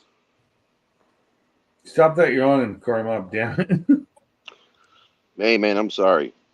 Oh, I get it. It's been a long day. Car Mob works for a Well, living. hey, I'm gonna hop off here, fellas. I just wanted to come in and hang out for a little bit, see how everybody was doing. No problem. Thanks for coming Absolutely, sir. Not a problem. Everybody have a great night, and we shall see you guys soon. You in. as well. Where'd Sublime Bye. go? Did he leave? Oh, there he is. A little old lady was selling 10mm in a van down by the river. There you go. You have a little drug van, you got a little herb, a little mushrooms, a little acid, You're gonna end up down by the river, living in a today's- van. Today's special is a dime bag and a couple of mushroom caps. Couple of caps. Why ain't you up on the panel, Sublime? So, all right, guys, have a great one. It's been fun. Thanks for Have coming a good in. one. You know it. Later. Oh, yeah. My neighbor, when I was at my last house in Tacoma, he's a Russian dude. He'd buy cars that were all messed up. And what's up, Nate? He'd buy Not cars much. that were like in accidents and fix them, and he'd do all the work, and he'd do it outside, a lot of it, even the painting. And when he'd get done with these, and they were all almost the same type, little Kias and Hondas and Hyundais, and just all those kind of little cars, and he'd sell them, and they'd look really good when he was done with them, and they'd run fine. They're just like body damage stuff. Hey Nate, how's the paint going? Oh, let's I've got the outside taped off.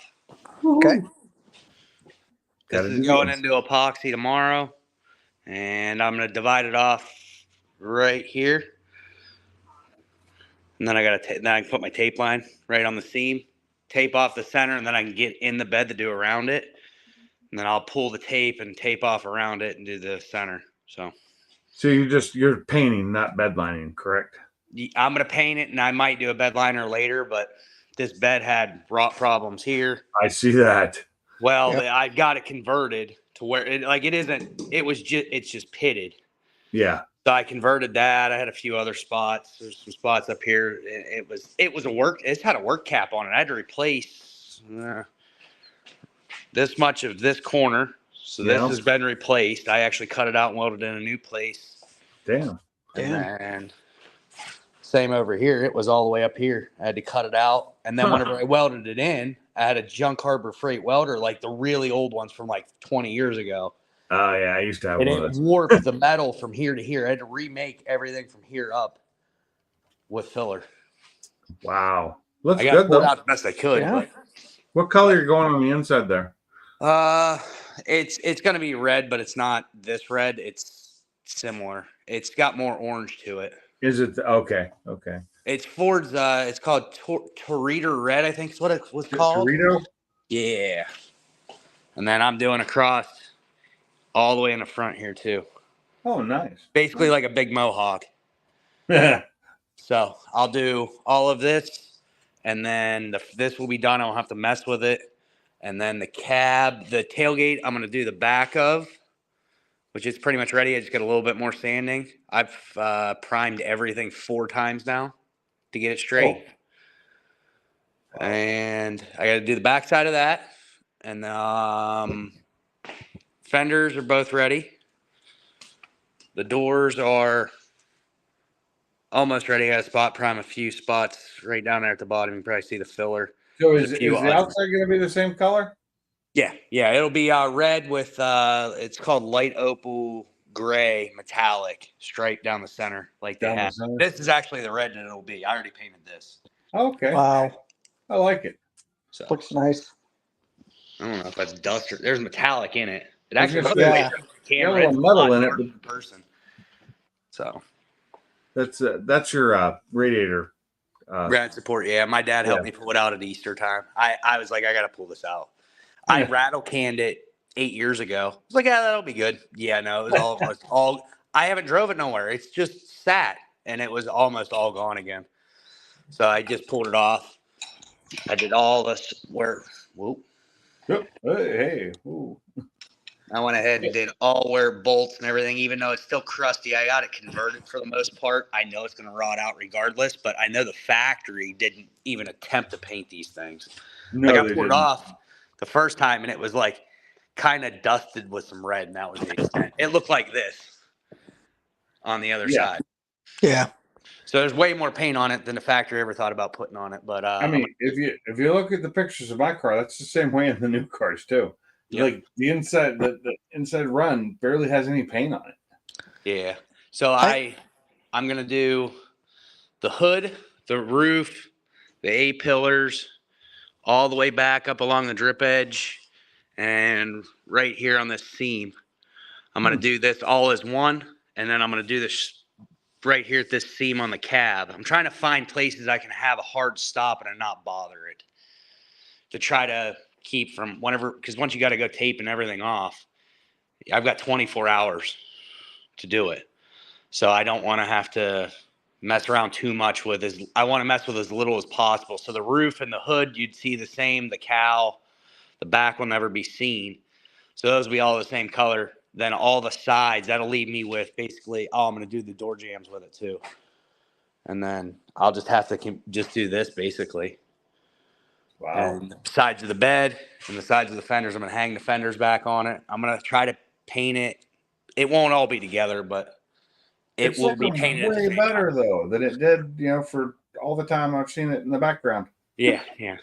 I mean, the truck itself still looks the same. It hasn't moved. I mean, heck, it's even missing wheels now. Yeah. But it's got all new brakes, seals. They were all leaking. The brakes were trashed. The drums were rotted. I've never seen cast iron or cast steel drums rot, but those were about rotted through. New fluid. Nope. Ooh, That was not on purpose. Sorry. that's all good. And then I've got new steering box, tie rod ends, inners and outers, new shocks, high pressure oil lines, red line tuning. I did not know made hood struts for these. These old trucks had them springs, Yeah. them coil springs that Which like ones? it took everything you had to get the hood shut. I like them. You got some Moog parts in there though, which is another one of my favorites. Yep, I bought all Moog ball joints, tie I rod, love inners Moog. and I got- outers, sleeves. I got some Moog tie rod ends for my Focus out there. Yep, and then new belt, new water pump because the radiator's empty. So I figured, well, it's already out. It's the original water pump. I would say it's probably time for a new one. So I don't want to put it all together and then it go bad. Yeah. So thermostat, I'm trying to think. My garage is upside down right now. I've got stuff laying everywhere. I got more parts laying around here somewhere. But yeah, that's the update. And he still has a coming cooler along. garage than I do. This place is a mess. I can't stand it. Every day I walk out here, I'm like, I can't even function. So that's my problem. One of my biggest problems is I walk out into my garage and I can't take it. And so I leave. I walk away because I'm my ADD and I can't OCD find a probably. starting point. I can't find a point to where I can do anything.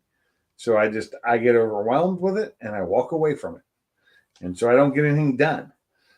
It's a problem. So I've been forcing myself, but I'm also dealing with the fact that I can't lift things or move heavy things yet. I'm really hoping that the surgery I have coming up in 2 weeks doesn't make it worse again for a little while. It probably will. So. There was yeah, I can't take it. My garage has always been picked up and cleaned, even though I had like my truck in the background. But It was always neat, very neat. Well, the prep work on the truck looks phenomenal.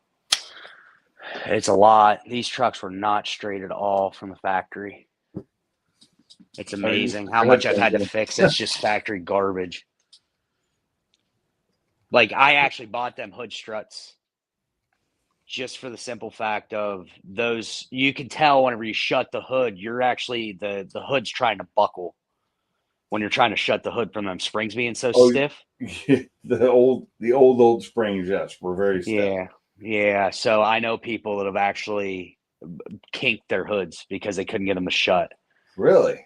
Yeah. Never And actually, you can see this hood that I'm fixing right now. It's not original, but it is a factory Ford hood. The original one got totaled when my buddy centered a telephone pole with the truck. Yeah, that'll do it. Yeah, it bent the frame. It was in the frame shop. It was down for a year. My dad ended up having to buy another truck because he was fixing it on his own. But long story. But he put this on it. I was 15 when they did that. So this hood's been on there ever since. And it's always been stiff to shut. The original never was. So when I was doing a body work on it, you can clearly see where it's flexed the hood in the body work. Ripple in it. It's got 2 ripples in it right on each side of where the spring sits. So Spring mounts. I know that in my newer trucks, they've got the nice springs on them, but they're easy to close and they don't have the problems the old ones did. It's been a long time since I've had one of those. But I hate the fact that they went away from that kind of stuff or hood struts in most cars, and now you have that little prop rod. Prop rod. That Yeah. sucks. I hate prop rods. I'll tell you. I have red lines on both my cars and my wife's car, and if the Edge needed it, it would have them too. But the Edge has springs on it. You lift the hood up, it stays up. Yeah, I'll tell you what. I opened up these red lines just came yesterday. I didn't even know they made them for these trucks. I sent them to all my buddies. They're like, we didn't even know they made such a thing. I found them looking for fender bolts. How big I was are going they? through my. Like circular, like. They're no bigger than my Mustang ones.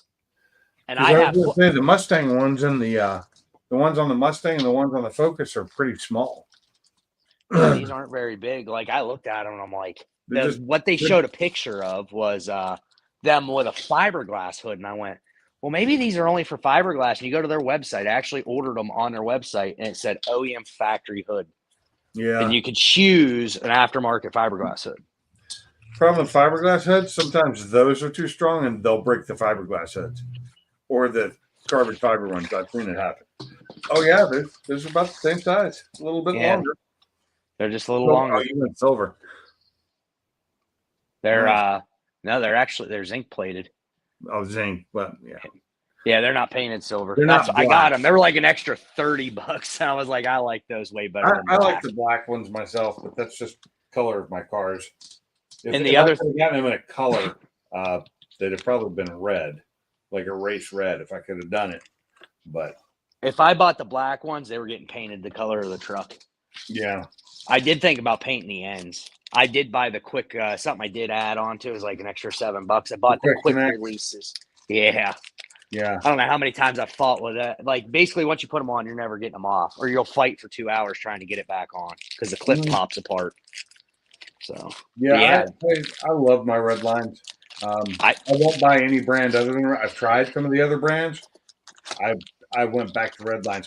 Red lines have the thing where they allow that when you shut it, it actually helps you shut it. oh, it's got progressive, but it's got progressive up and progressive down. Progressive up and down, which is amazing because then the hood goes up and then slows down before it gets all the way to the top, so it doesn't slam itself up. Yep. And then when it comes down, it does the same thing. Well, that's really nice on the Mustangs because what I found with my Ford, I put Ford Performance on my Mustangs because I like the way they look. They look fine, but they don't work for it. I tried those. Didn't like That's my problem is shutting it. I don't like slamming stuff, and man, you got to like almost it. And it feels sledgehammer like that thing you're gonna shut. bend your hood. They're pushing so hard, and if you look, it is actually bending the hood right there. Yeah, I don't like it. I might switch after getting these. The quality of these and how they ship them. Second to none. Redline has been my number one go-to for years. I've had them on numerous cars. I even let's see, it's 1, 2, 3, 4, 5, 7 cars now. I've had those, and I've tried others. I've tried cheaper ones. I've tried more expensive ones that just were different because they look cool or they were angled differently Yep. or whatever, and always went back to the red. I'll tell you what, my debate was when I bought them for the Mustang, I was getting Ford Performance or I was going to get Red Lines. Yeah. And I like the Ford Performance logo. I like the way they look. And the Ford Performance ones look great. They work like ass. They 'Cause don't work very good. They basically bought some off the shelf Chinese freaking pistons and put them in there. Yeah. No progression. And I'm wondering so when you have red lines on your Mustang, right? Yep. Does it go up further than the prop rod? It does. Okay, the Ford Performance does not. They are about 2 inches shorter. Yeah, no. That's At another full. thing I like. I got to bend the They go hood up to use the higher. prop rod. They go up higher than the prop rod would, and I remove my prop rod. I always get rid of it. I don't leave it like a lot of people put red lines on and they'll leave that prop rod sitting in there. I'm like, why? It's ugly. It's got that yellow end on it. Get rid of it. It's gone. Mine doesn't. Mine's just black and it sits on the black plastic, so I don't even notice Yeah, it's I get- there. I I get rid of left it for the simple fact of I'd read enough of people saying, "Oh, it lasts a year and they quit working." Whether it's these or red lines, they eventually go bad. And I was like, I don't want to hold my hood open. Okay, so this Mustang I have out here, I've owned it since 2016. It's had the same red lines on it, and they work flawlessly to this day. And you opened the hood quite a bit on that one too. I have opened the hood on So that so much because of drag racing. That hood gets opened after every race and closed. You know, you got to open it up, cool the engine down, do whatever every race. So yeah, they get used a lot, and they are still running fine. And it's been what's that? At the latest I got it was 17. So yeah, I think I 6 might years switch now? to them. I've been using them for 6 years. My wife's have been on her car since we bought them too. And you know, for a while there, her hood was going up just as much as mine was. Yeah, I'll have to look into it. I located right now not, but that's somebody's funny. I keep bleeding money at this point. So- I finally when I moved from Washington to Alabama, I had like 4 prop rods that I'd saved from cars. They all went in the trash, every one of them. Yeah, there's no I sense had of keeping them. I kept them just in case. And after years, I just like screw it, they're gone. Done If with I pulled my Ford Performance ones, I'm sure people out there that don't really work on their cars would love to have a set of those. If I sell them for half the price, they're Oh, only a year old. I've only opened the hood, I don't know, half a dozen times. They still look like new. it. Mine don't look like new; they're dirty because I don't wash my car very often. My I engine used bay to still keep looks those like things new. so clean. They used to be so clean. I was And my shocked when I wife bought used my to- car. my Somebody wife- did. Used to have a red carbon or pink carbon fiber wrapped around them, but the vinyl would. It finally because of the heat under the engine, it wouldn't stay sticking. You know, Yeah. and I never removed the red line, logo off of it. We just kind of wrapped them around that just for looks at car shows. It looked good until it started coming off, and then I just removed it. It was cheap. It was Yeah. cheap carbon fiber. Pink Well, they carbon actually fiber. sell the carbon fiber versions too. Right, but these were carbon. This was just a wrap, and it was pink. Yeah. match- Oh, match okay. You're your not gonna car. buy that. Yeah, and they look good while they stayed on, but they just wouldn't stay on because of the heat. Yeah. Yeah, I'll probably end up switching them out. I got to get this truck done first. I have done good so far. I haven't had to dig into my savings very much. I've paid Yeah. I continue to get paid. At times I got to go buy stuff. So What is this savings you speak of? I always build it and then it goes away. And I figured with this truck it was going to disappear again. Hey, Mike, what happened there? You just blipped out and came back. I'm still here. I know, but it blipped out and you lost your. I think it was StreamYard. Yeah. That was weird. It blipped like you were just coming in, but it didn't put you right back on the panel. Hmm. I was Oh, actually thinking to you, was it a week and a half or 2 weeks ago, Mike? You guys were talking about Martin Logan speakers. I ran across a set on Facebook for sale. Nice. Really? How They much? were $800. That ain't Not bad. bad. They That's were good. full. They were like, are all Mark Logans like really tall? Yes. Yeah. Okay. Ribbon I've speakers. heard the name. I just never looked them up. Or not ribbon, electrostatic. Electrostatic. Yeah. And Yeah. and they're really, really expensive. Yeah, I was looking them up. They were going for that same set of speakers. Like I looked up that model, $2,000-$3,000. I was like, somebody wants rid of them. There was Yeah, one stupid thing that needed done. It was something dumb. If you know electronics, it was I can't remember what the fix was. It's been long ago. The problem is with those, if you want it done right, you got to buy the original parts, and they're not cheap. I had a set of JVCs from the 70s. My dad bought them used. And they had the new ones. I hate JVCs today. I think they're absolutely. I don't even know. I don't even compare. They're them Chinese like garbage Boss. now, is what they Yeah. are. Well, they were Chinese back then, but they actually built them. They were actually somewhat decent. No, they were Japanese back then. Oh, were they? Japanese made good stuff. They were Japanese Okay. back in the day. They were a good product. They're now, it's just a brand name being used. So these were. I dug and I dug and I dug because there was no model on them, and I found one forum from like the early 2000s of somebody that had them. They had a sub, a mid. You could adjust both inside. Ooh. But they had it. Most of the ones you see had a single tweeter, and the tweeter was a really cool looking thing. It had veneer on it because they were from the 70s. It had a 70s wood grain look to it. Nice grills on the front. They were still in good shape. But most of them you've seen had a single tweeter, and it almost looked like a horn. It literally, they shaped it like a horn. The front of it like a PA speaker almost with the grills on it. Right.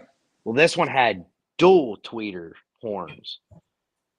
I couldn't find them anywhere. I asked people on JVC Facebook groups. They'd never seen them. And I'm like, am I like the only one with a set of these? I really wish that I had been able to get my dad's old speakers he had in his game room. I don't know what happened to them. I remember when we had to cut a hole in the back of one to replace the horn tweeter in it. Yeah. These things were huge. And we cut a hole in it and we fixed it really nicely. So if you saw it from the backside, you could tell it had been cut open and repaired. Yeah. But we sealed it so that it retained the same sound quality.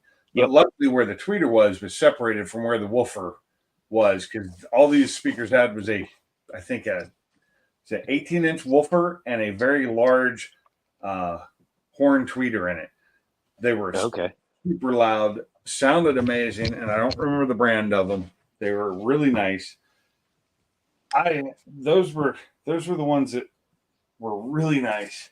And then his other ones were old Fisher, the old Fisher four-ways, the big ones. And I have a set of those now, which I had to replace the woofers in them. They were toast. Hey, Nate, can we see your speakers?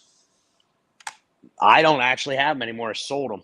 I got rid of them. I kept them. It was one of those things. My dad was going to throw them out. You kept them and didn't have them hooked up to anything, right? They sat around in the basement. There were furniture stands at here. There were furniture stands at my dad's. The one, actually, no, I had them hung on the wall for a while. And then when I put my new audio system in, I'm going to get rid of them. I bought Sony speakers at the time. I kind of budgeted out. I bought a receiver, Sony speakers, and I took them down and they just sat around. So we had a yard sale and I was like, I actually did redo them. I was going to redo the woofer because it was ripped. I had flex taped it for the time being because I couldn't find parts. And it actually didn't rattle. I mean, if you cranked it all the way up, you could make it rattle, but I think it rattled anyways. But yeah. I put all new capacitors in it. I bought every capacitor. I bought the manual for it, tried to find the original parts, couldn't find them. I found the replacement parts, and I redid all the capacitors on the boards in it, on the bypasses, and I put them all back together. And I remember sitting here, because my mom used to jam out them speakers in the house all the time. My dad bought them and bought them off a buddy of his brother who was older. He was going to throw them out. He bought them before he went to college. So my dad used them all the way. They used them all the way through the 80s, all the way through the 90s. My mom used them with cassettes. And then she had a 6-disc CD changer. It was all JVC stuff from the 80s. It was fantastic. And it was the nostalgia to me that is why I kept them, because they were the only speakers I ever knew to have. And when I redid them, I hooked them up and I turned on something my mom listened to. And it was just like turning back time to me. It's like they sound just the same. I had the original receiver. My dad found it. Was going to throw it out. Had bird crap all over it. Must have been sitting in the barn. I brought it back. I cleaned it all out. He said it doesn't work. He had both of the channel zones because it had A and B channels on it. Yeah. So you had our zones, A and B zone. He had both of them clicked out, so it wouldn't produce no sound out of anything. Yeah. As soon as I I've clicked seen them in, they people went do to that. working. I hooked them back to that stereo, and I sat out here for 2 hours. I was like, now I understand why people like speakers.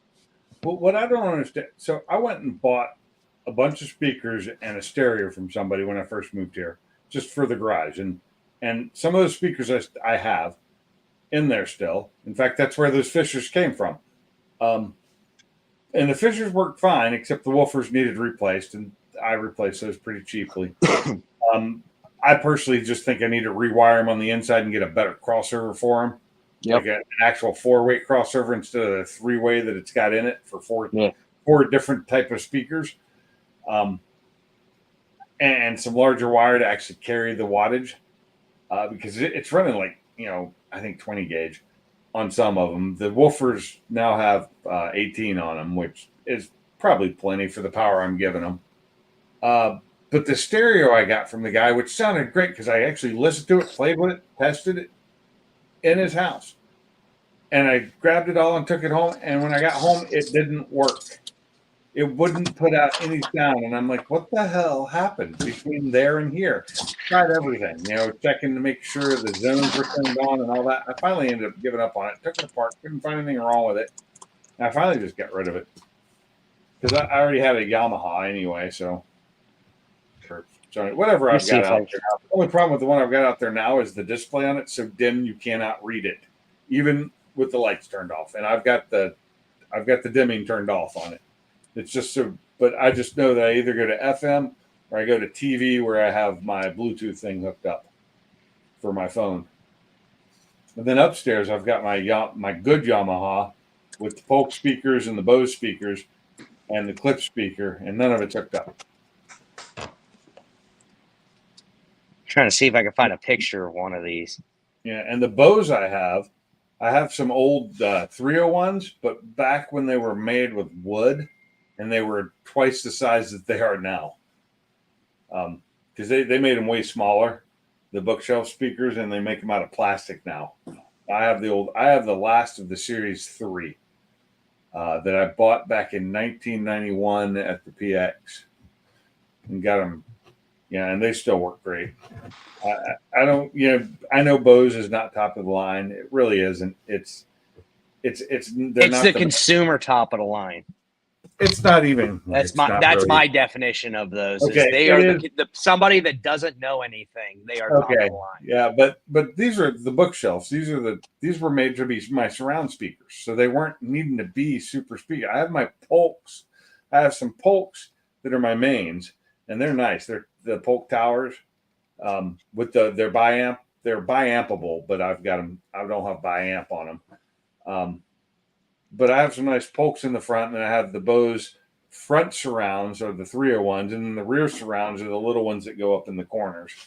And then I got a Klipsch subwoofer, which I love that thing. The thing sounds amazing, and I've had it for forever. Standing room only in the bushes. Man, So I forgot about that. So I want you to look up a pair of speakers, and I think you'll go gaga over them, Pinks. Which ones? Do a search for, and I used to sell these, but the smaller version. Infinity Kappa 9s. Kappa 9s are nice.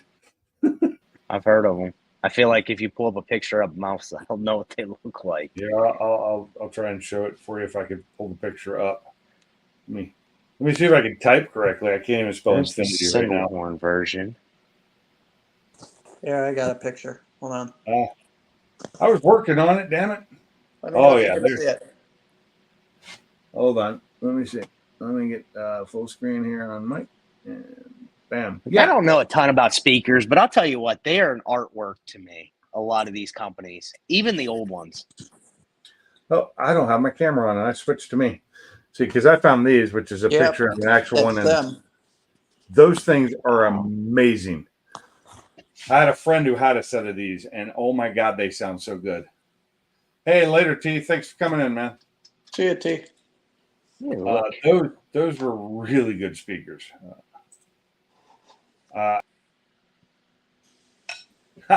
Now that I'm back, I love Infinities. In fact, that's probably what I'm going to put in my truck when I get the truck running and all. I'll probably swap out the stock speakers with Infinities Ooh,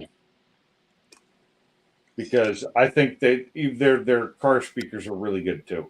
How much are they asking for these? Polydome. They got the Polygraph, the Polydome, and then they've got the Emit tweeter. Oh, that's right. They've got the Emit Ks and the CMIT Ks, which are the two different tweeters for the different frequencies. Fully functional pair of Kappa 9s. They only want $3,400 for them, Yep. and that's in Cary, North Carolina, and with $600 shipping, because they're doing full. I'm guessing fully. God, they're so nice. They're so. If I had a way to like power these that was decent, I might think about it.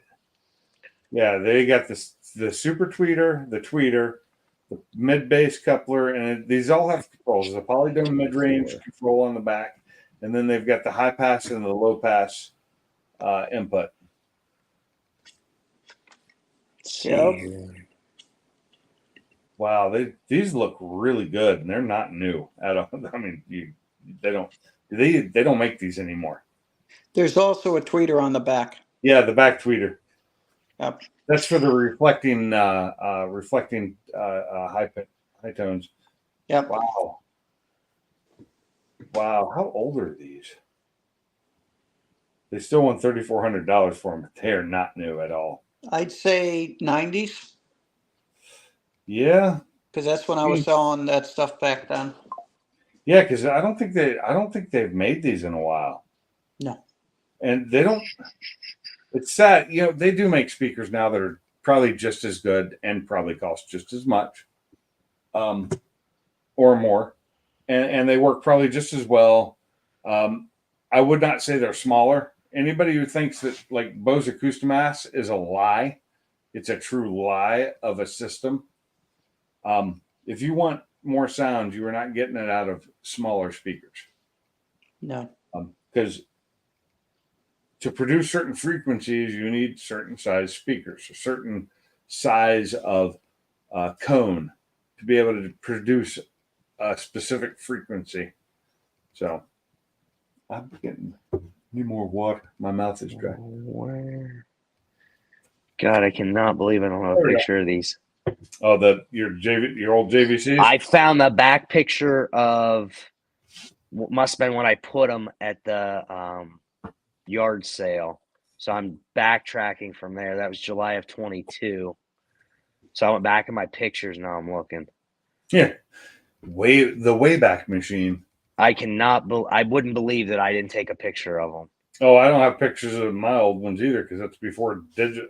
My dad's speakers before I had digital. Head count. I tried to do a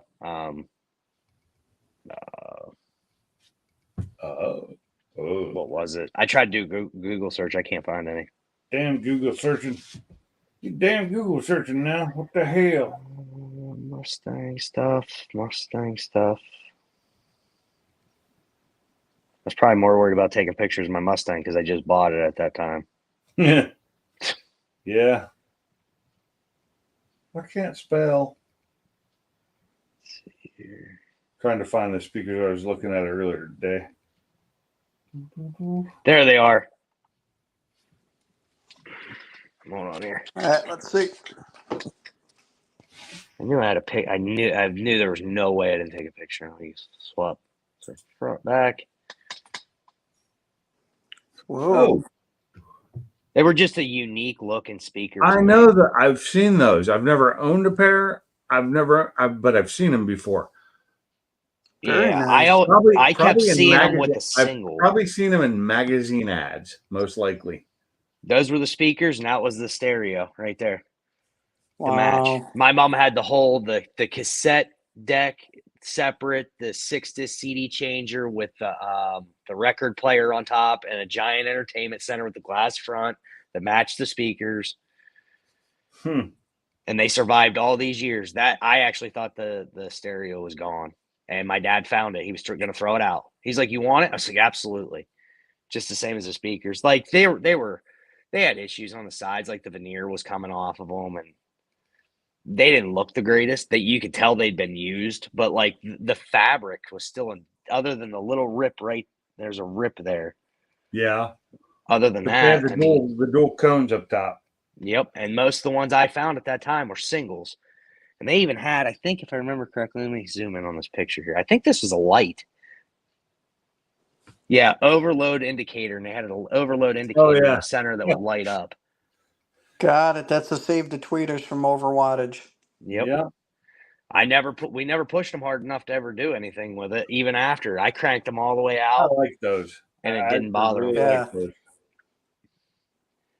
I mean, they look generic, but I just like the dual horn looked cool to me. The fronts, they were in decent shape. So I knew I'd find a picture somewhere. Somewhere out there. If I can get a pair of 4520s, let me see if I can get a picture of them. That's what I would want. Hold on. JBL 4520s. Let me see here. And I've talked about these before. No, oh, sorry. I'm full screen right now. Give me 1 second. I'm gonna turn my camera on. Yeah, I don't think you want to see the These are backside of my speakers I was computer. looking at from my truck right there. The come on, focus. Oh, there you go. Those are really nice, and they're not bad. But I found better. This is Crutchfield. I got a better price. I can get 4 of those for less money than that on Amazon. I had a set of Infinities in my original truck, my first F-150. They were Infinities. I bought 6x9s, not realizing they don't fit in the door, so I cut the door to fit it. 6x8. man. Yeah, well, I figured. Trust me, I never made that mistake again. But I couldn't return them because they took like 2 months to put them in, and then I went to put them in. And oh, these are way too big. They were Infinity, Kempa. I was going to say that I remember. showed you the reference. I was looking at the Kappas. Yeah. Twice the price. I that was like the one thing. Like when I was in school, like I was the guy that bought things that other people wouldn't like. Back when I was in high school, Alpine was the speaker to have. Kicker subs were kind of big, but Alpine was the big one. Everybody had Alpine, Everybody everything, had and an I Alpine. hated Alpine. I thought they sounded like total trash. I couldn't Rock- stand it. Remember Rockford Fosgate and all that stuff? I had a Rockford, my Sequoia had a Rockford Fosgate amp in it. So zoom in on this. Oh, You see it? oh God. Yeah. That's the JBL. What is that? 4520 scoops. Dual 15s. It's got a scoop where it comes out at the bottom, and then you have your tweeter up on top. Uh-huh. Wow. Love to have that. Those things are amazing. How much are those now? How much are people asking for those? Oh, that's You can 10%. find them. You can find them for like $1,000, $2,000 when people don't know what they have and they're just big boxes that they're trying to get rid of. But you could also They're buy huge. the you can buy the plans, and people build their own. Nice. But it's a lot of Those freaking wood. I like those. Those are nice. I've seen those before too. What was that noise I just heard? That was my laptop. Oh, okay. I was like, what the hell? It's squawking at me that I need to sign back into my email for work. It's not time for work. I haven't Oh, turned wow. on my laptop, I bet, since last time I was on one of these lives or Come before. on, I got 3 more subs tonight. Huh. 1911. That's a good number. I'm almost there. I'm at 869. There we go. That's current. 1911. There you go. I tell you, I was dying. It was dying until I started having shorts to put out again. And I've had recently, I've had 3 shorts hit over 10,000 views for me. That's huge. The only video I have more than that is my one that's 4 years old now. And I just had somebody asking me questions about my long tube header install. He's like asking how the stock bolt held up over 4 years. I'm like, well, I'm not gonna lie to him. I was like, it's only been 2 solid years of actually driving it after that, and then some drag racing and downtime in between. But yeah, they're still holding fine, even after putting a Whipple on it. Soundstream amps. Yeah. I wouldn't own a Soundstream amp now. Back Back in the they were 90s, good. yeah, I would have, but now, not even. You wouldn't. No. Another one that's gone the way of the dodo. Jensen was actually good at a point for a cheaper stereo. Nowadays, Jensen is crap. Complete crap. I wouldn't even think of it. I could not put Jensen in my vehicle or anywhere anymore. It is just total complete crap now. In my opinion, yours may differ. Mine doesn't. Okay. So Mine doesn't. I never thought. I mean, they used to make some somewhat decent They stuff. made I some think for decent a stuff. decent price, for the price that you paid for the Okay, stuff, yes. it was good. For the consumer that couldn't afford anything else, Jensen was actually pretty good. Yep. Now they're still cheap, but they sound like crap now. They don't sound good at all. They sound cheap. They sound cheap. Yep. Yeah, Soundstream got sold off and they turn into garbage like most things. I remember they used to have just a basic single din, and it was decent. surprised that Sound Ordnance, which is Crutchfield's home brand, Yep, are actually pretty damn decent. I have some Sound Ordnance subs and I have some Sound Ordnance amps, and I've had them, and I have some that I need to put in my truck now. And then I've got Sound Ordnance speakers in my wife's car that actually don't sound bad. What sounds bad is the fact they don't have an amplifier pushing them. They've got the stock stereo pushing them, which is always horrible. Right. those are those Martin Logans I found. They're still for sale. Yes. Oh, how much Very are they? nice. They were $800. So That's it. So a pair, they're Quest ESL speakers, black bases finished in oak.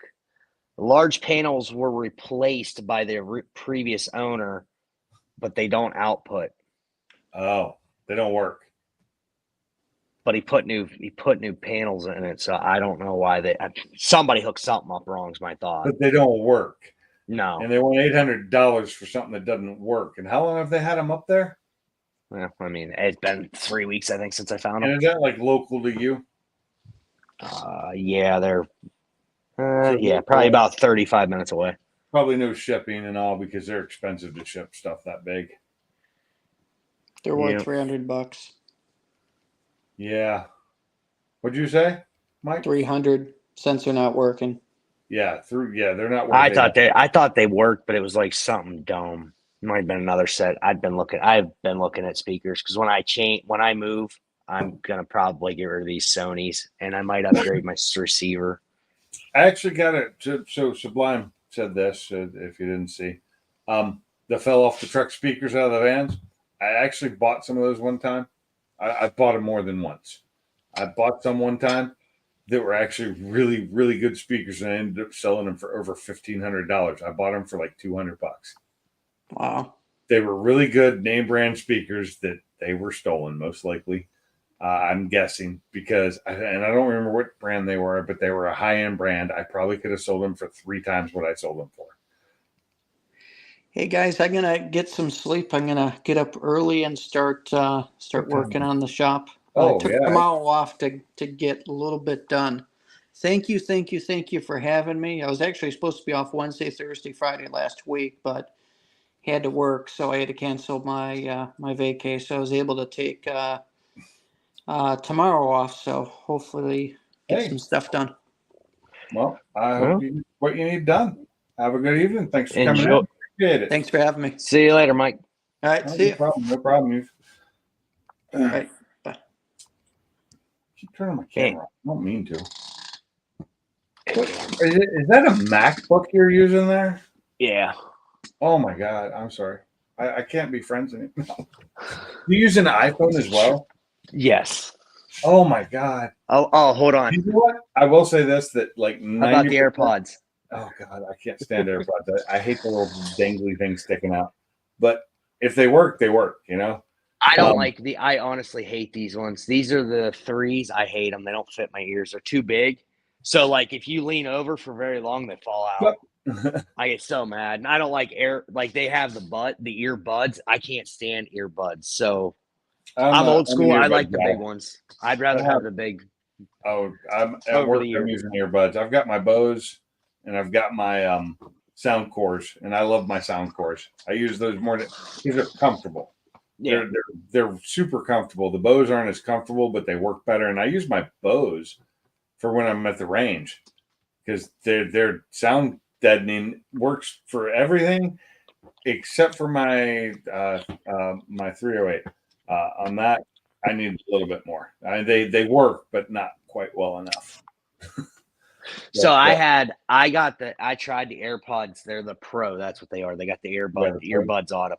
And my problem is I like being able to hear. I can't stand not being able to hear things around me. Well, because of the noise canceling and stuff, they had a function on them that you could turn it off, or you could like turn it to where the surrounding noise or outside of it would actually come through. that's Bose better. has that. They've got the aware, like they've got quiet, aware, the standard set, quiet, aware, and like work. Yeah. So it's like, all the way you can hear everything around you. Medium, so you can sort of hear things around you, and then screw it, you can't hear crap. And that's what I use when I'm at the gun range, and they work. So my problem is I liked the one of where it would actually pump some of the noise in. There was a lot of noises that sounded so artificial because it theoretically is. It's actually listening to what's around you and inputting it into the speaker, from what I understood all I know from is those. when I have the Bose on at work, I'm using. So if I use the Bose at work, I've got them both in instead of just one, because normally I'll just have one in when I'm listening to books or whatever I'm listening to at work. It's either a podcast or a book, or maybe every now and then some music. But I only put one in, and I put it in my good ear. my right ear sucks, but I put it in my good ear, and I'll listen to that. But the Bose, a lot of times I'm doing safety training on my computer at work, and my Bose are hooked up to my laptop at work. So I put those in both ears and leave them on aware, so I can hear everything around me, and it sounds perfectly fine. Yeah. It doesn't sound bad at all. My biggest thing is I have all Apple products. And the reason why I did it is I got sick of a lot of things I couldn't do because it wasn't Apple. Because like I use my phone every day. That's what most people are going to use. Well, now I hop on my laptop. Half of my stuff I need for work isn't there. I get mad because it's all on my phone. And now I'm having to email it to myself. And I'm I don't just have like, to do that anymore. Like if I set it up on this laptop, which I haven't yet, it's set up on my computer. Like all my pictures, video, and everything show up on my computer. Okay. They're all there. They're all on my tablet, because my tablet's also an Android Samsung. They show up on my phone. Like anything I do on my phone and my tablet are like so compatible that if I like copy something, I can paste it on either one of them. Okay. And I can do that with my home computer, my desktop too. I've not set this laptop up that way, but it can. I just haven't done it because I wasn't using it. I will say that I have noticed that 90% of all the big YouTubers and stuff, they all use Apple. Every one of them. Simple. I think it's just the simplicity. It's ease of use. But with the new program, the new software, like every video I've put out lately, other than my lives, I've done completely on this phone. Okay. Without, Yeah, I mean, I haven't used my video computer that I bought just to do video editing on. I haven't used it in forever. I had an Android. I was anti-Apple when I first started this job. My bosses were like, dude, just get an Apple, an iPhone. This was whenever, what was it? The iPhone 4, I think, was out Oh, at that God, time. Or I hated 5. the iPhone 4. That thing was They horrible. they said, just get an iPhone. I said, no, I want an Android because we got a choice of what phone. Like, go to the Verizon store, buy whatever phone. And at the time, the Droid Razr Max had just come out. Oh, I never had that one. And I went, you know what? It had decent battery life. And cell phones back then, batteries didn't last. And when you're on the go and that's what you're using, Yep. I wanted something with good battery life. I liked it. It wasn't simple because there were so many ways of doing something, and I always changed it so I'd lose stuff. And that's when they had micro USB, whenever the ports would always go bad on the phones from charging. I never had that problem. I maybe I'm one of the lucky ones. I think you're one of the lucky ones back then. I used to switch phones a lot. I will say Samsung did do really well with theirs. Their chargers did go bad. So if you always had a Samsung, I always did notice their chargers never went bad. I've had a Samsung. So my first Galaxy S was which one was my first one? Probably the 3. No, the first one was a 6. I didn't start using the Galaxies until the 6. Okay. Before that, I was on the Droids. Okay. I was using the Droid. Using Droids. I couldn't afford to buy the Samsungs at that point. Yeah. They were too, and they're still too goddamn expensive. But now I buy everything I buy through Samsung, and they give me huge discounts, and especially if I trade in my old one. You know, I don't pay full price for them. I will not. Hey, later, Sublime. Thanks for coming in. Later, Sublime. So I think I ended up switching by no choice because I went through in a year and a half. I went through 3 Droid Razr Maxes. Oh God! Because the chargers would go bad. My boss said, "Look, you've gone through 3 phones in a year and a half. Do us a favor, please. Just you have to have a phone. Yeah, and we're sick of replacing them. Just get an iPhone, please." I said, fine, whatever. I got it, and the rest was history. I never felt a need to change. Then I already had an iPad. That's what we do all our service reports on. So now everything talked with each other. And then I finally, 2 years ago, I went and bought, when they came out with the M1 chips and the MacBooks, I went. So Autumn's laptop I've never had a problem with Apple's products. I think they make a great product. I just don't like the fact that I am so entrenched in Google and YouTube and all that now that to switch, I don't use iTunes. I used iTunes I don't either. a while back in the day when that was the only service you could use, but I never used it enough for it to be my music service. I actually tried it whenever I tried. They had and they still have it. I think it's like iTunes Radio or something. I tried it for a few months. Terrible, absolutely atrocious. I had iTunes because I had an iPod. Yep. I had an iPod. Mm-hmm. I mean, everybody did. I had a. I've Zune. had one. I had the last one, the Touch. I did have a Zune too. I loved my Zune. I really did because it had a built-in FM radio on it.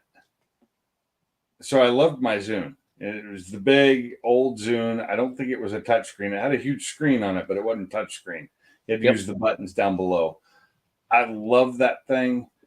And then it finally died. I mean, I could have fixed it, but they quit supporting it. So there was no need for me to. Yep. I am completely Samsung myself. My wife is Samsung. I'm Samsung. My TV is Samsung. And it talks to my phone. Like I come into the house and it pops up. Let's see if it's even showing right now. I think I closed it. Yeah. So usually it pops up the TV. So I have a remote control on my phone to control my TV. Yep. If I wanted to, but I generally just use this one because it's easier. See, the one that's solar powered. Yep. So they've made. I got pretty big into the Apple HomeKit stuff. So it's the same as Google Assistant and Amazon Alexa. I got pretty big into that, and almost every TV, name brand TV, has HomeKit built in. So, and I use the Apple. I use Apple TVs. Samsung doesn't have that built in. They don't have it because they have their own. But that's the thing is, I'm a believer in it. If you find something that works for you, stick with it. Don't try to change it because you think it's neutral. I'm kind of stuck on Samsung because all my TVs are Samsung, all three of them. I have a Samsung tablet, Samsung phone, her Samsung phone. So I'm kind of stuck with all that. And I don't mind. It works for me. It works. That's what matters. If there was It works enough for me. frustrations, you would make the change, and And that's where I. if it was frustrating and I decided I've used Apple, I know how to deal with Apple. I know how to deal with Mac OS. I can, And they actually have do- all their quirks. Apple does too. but they have things on them that I don't like. Things that irritate me because it doesn't have as much ease of use as, like, say, Windows and Android for going back and changing things. You got to and pay for now they have everything. upgraded, and the new OS is way better than it used to be. Okay. But See, that was and there's still quirks. Like with my laptop, I've noticed if I go to say my email, I need to attach a file from my laptop. If I change the view, that view sticks just for when I'm attaching stuff to emails. So like Really? if I have everything in a files list, yeah. but there I went to like icons one time, it'll be still icons when I go back the next time, but it's only for what you changed it in. So it's just stupid little Windows things like does that. the I'm like, same this thing. is dumb. No, Windows does the same thing, and Really? you got to remember that Windows originally was a copy of Mac. Yeah. From way back when, and it does the same stupid thing. I actually think Android does it better, but this laptop I'm on here, this is a Windows 11. It's a Lenovo. It's a little Yoga, so it can be a tablet, but I never use it as such. And the only reason I'm using it now is because I have an external camera attached. Because the camera built into this laptop is ass. It looks like shit. I will say I can notice when you're on your laptop versus your tablet. Well, 150%. this isn't my laptop's camera though. Oh, my tablet- I mean, you've looked decent tonight, and then Well, when yeah, you just said because that, I'm using an external camera okay, because the laptop camera sucks. But Okay. the microphone on my tablet went to shit. And the I tablet remember has that. one port in it, one USB-C. That's it. And that's how you charge it. Yeah, I don't. I'm a believer in just use it. If you're happy with it, continue to use it. I was like, I was going to show you the camera, and then I realized I cannot show you the camera. Hold on. Let me see if I can do this. Let me see if I can do this without screwing things up too much. Camera. Let's go to integrated. This is my Yeah, that's what I'm used to seeing you. that's my laptop camera. Not this one. Oh crap. Turn that on. That's the camera I've been using tonight. Just a little cheap webcam that I bought. And it's a shame Amazon. because you probably paid a decent amount for that laptop. $1,300. Exactly, and they put an absolute ass camera on it. But what Like, sucks, what's really weird though, is that camera, when I'm looking at it on the laptop, looks phenomenal. But it doesn't transmit phenomenal. I don't know why. it's interesting. You see- Lenovo, I think, are really good from what I've understood. The Almost every Lenovo- business runs them. This is an awesome tablet or laptop for the price. What it was, it's an AMD though. When I bought it, it was one of those. I bought this laptop for programming on my cars for Forescan and programming and all that other stuff because my old laptop had gone to shit. It was an old HP, like really old HP. And so I bought this. It was like a need thing. So I went to Best Buy and I bought what they had in stock. I wanted the better version of this, and I had the money for it at the time. I wanted the better version. I wanted the Intel, I wanted the Intel. They didn't have one in stock. This one is it's AMD Ryzen 7 with a Radeon graphics. Okay. So I remember I had the Yoga, so it flips open and you could open it all the way and it becomes a tablet. okay. So it's not bad. I got and it's so dumb. Like I got to fight with my work to get new stuff. I broke my laptop. I had a Dell. That's what my work has me too. I have a I hate Dell Dells. workstation. I am not a Dell person at all. They I don't work get- good for like the first 3 years, and that always seems to be the end of Yeah, them. no, 3 They years. almost die. I've said that for years. People are like, I've had mine for 7. It works great. You don't do anything probably more than cruise Facebook too with it if you're lucky. Mine is used for AutoCAD, and it has 2 monitors hooked up to it through one of Yeah. their little. You're actually using it Thunderbolt. for a computer. I have a Thunderbolt connection on it to a dock. Yep. You know, because they don't do docks like they used to that you actually sit in. They have the Thunderbolt connection. And That's not true. Well, Dell might not, but HP still does. Autumn uses one at work. I thought that, no, she's got an older one. They're not making new versions of their computers. I didn't Yeah, think. maybe her laptop is older. I thought she got a new one. Oh, maybe they got I a don't know, new they're used still doing one. a dock that actually had the connector on the bottom of the laptop. You plugged into it. That's weird, especially in this day and age, because Thunderbolt actually transferred. Although those old docks were actually PCI lanes. You know what? Now you say that, she still has old USB. She doesn't even have USB-C. So yes, it is an Okay, older yeah. She's laptop. probably old. Yeah. So, but I run 2 27-inch monitors on mine. Although I really want to get upgraded, like my boss, I want 3 monitors so I can just close the laptop because that little 17-inch screen is too small. Yep. Yeah, I can't do anything on it. It should be my main screen, and it's not. I have to use this screen over here. So I'm always sitting like this, you know, turned to the side to use this main screen and then this screen because this screen is so small I can't read it. Yeah. I'm hoping we've got four brand new monitors sitting in our hallway right now, and we're gonna move like in May or June to our new building. And I know that Jesse wants 2 of those monitors. I want the other 2 because they're like 30 some inch monitors. They're huge. Nice size. 32-inch Dells. And they're There's really nothing nice. like people don't understand. Like, why do you need a monitor if you have a laptop? When you're doing real work, 'Cause that that's big, what the I'm bigger the doing better. You can drawings. display so much more stuff. I'm doing drawings. Like my boss or the owner of the company, he has 4 like 30-inch monitors. They're in the 1, 2, 3, 4, and Yeah. but he's got his up so high. I was like, no, that wouldn't work for me. I need him down lower. I want. But I don't know how he uses that like that. He's like this all the time. But Yeah. you know, he's the owner of the company. He can do what he wants. Yeah. I wouldn't mind that configuration he's got, but I just need to bring him down about 1.5 feet. Yeah. So that they're more right in front of me, so I'm not having to look up so much. Yeah. So I had that Dell and I dropped it. We used to plug in the ATL ultrasound machines, the Acuson Sequoias, the IU-22s and 33s from Philips. You could all plug into them. Those With are your all laptop. those are all ultrasound and sonogram. Yep. So you could plug 'Cause into I them. never So worked on those. I worked on afterloaders, which did the pellet, the uranium pellet or whatever it is, the for cancer treatment. Oh, okay. Yeah. The pellet injectors. I used to work Yeah. on those, and then I worked on the oh god, brain fart, fluoroscope, fluoroscope X-ray. Yep. For doing loading up for cancer treatment for doing the radiation, so they'd find it using the floor. I used to install and build those. Okay.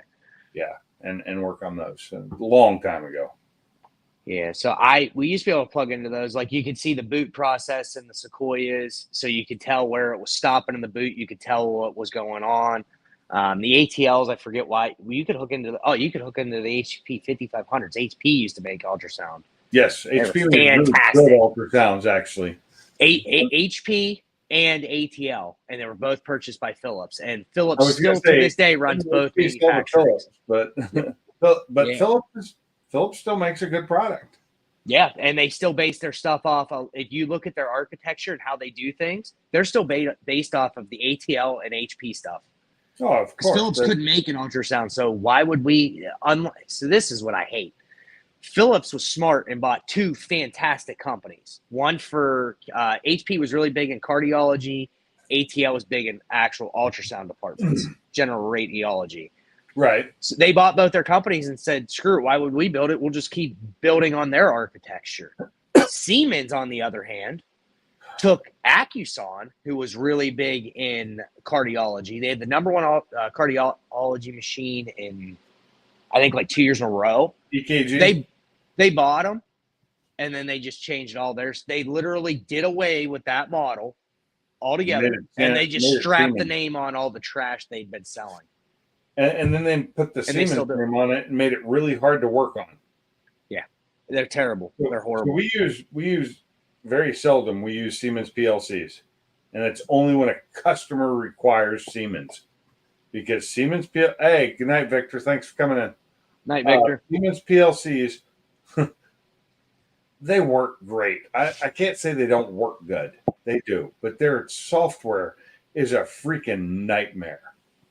Compared to Allen Bradley. Allen Bradley, if you want PLC, Allen Bradley is the name to go to. Other than them, if you want something cheap, you go to Automation Direct and buy their stuff, which is okay, but it's decent software. But Allen Bradley is the shit. Yeah, Siemens stuff's terrible. It's just like that in the healthcare division. They over-engineer their stuff and make it so complicated. Hard. They make it so hard to work on. And people don't like them. They make them even hard for the end users complain. So it's a camp of you love it or you hate it. There's no, it's okay. It's you love it or you hate it. And if you don't use them every day and you use anything else, when people try a Siemens product, they're like wanting to shove it off the roof because it's so difficult to use the machine. So that's different with the PLCs. With the PLCs, it's the person programming the PLCs that has to deal with it. If you don't do Siemens all the time, they're hard to deal with. If you do them all the time, they're a breeze, and they work great. They're awesome. Like when I worked at Starbucks, our voicemail and phone system was a Siemens phone system. And once I learned how it worked and I got into it, oh my God, that thing was a dream to work on. Loved it. But if you had given me anything else thrown in, would have screwed everything up. Yeah. You have to know it. You have to work on it every day. And I don't work on Siemens stuff often. Yeah. So like it's almost like I don't want to work on this. Like you're gonna have to call Siemens. Yeah, and for doing the drafting it sucks too, because I don't have all their stuff pre-made. I have most of the Allen Bradley stuff pre-made now. But I don't have Siemens stuff pre-made, except for one system I do, because we used them a bit. Yeah. But yeah, it's all customer based. But anyway, I'm gonna probably end this now because I do have to get up tomorrow and get to work early because I have to leave early. I actually gotta go do a couple of PMs tomorrow, and then I'm gonna come back and put, I hope, epoxy primer on that bed. And then I got 72 hours to get paint on it. Why 72? That's open time on it. So whenever you spray epoxy, so like most primers, you have to sand the paint on. Epoxy, you don't. It's open. You got some of them are 20. Most of them are 24. For some reason, PPG's is 72 hours, and it'll chemically bond. Oh, to get a good bond. Okay. Yeah, to have a chemical bond. Otherwise, you have to sand it. It still needs to be semi-tacky. Yeah, it's I think it's 30 minutes to dry time before you can do anything tape to it or paint over it. So they say I leave it a couple hours to know everything flashed off. But you have 72 hours to put it on there to have a chemical bond without touching it.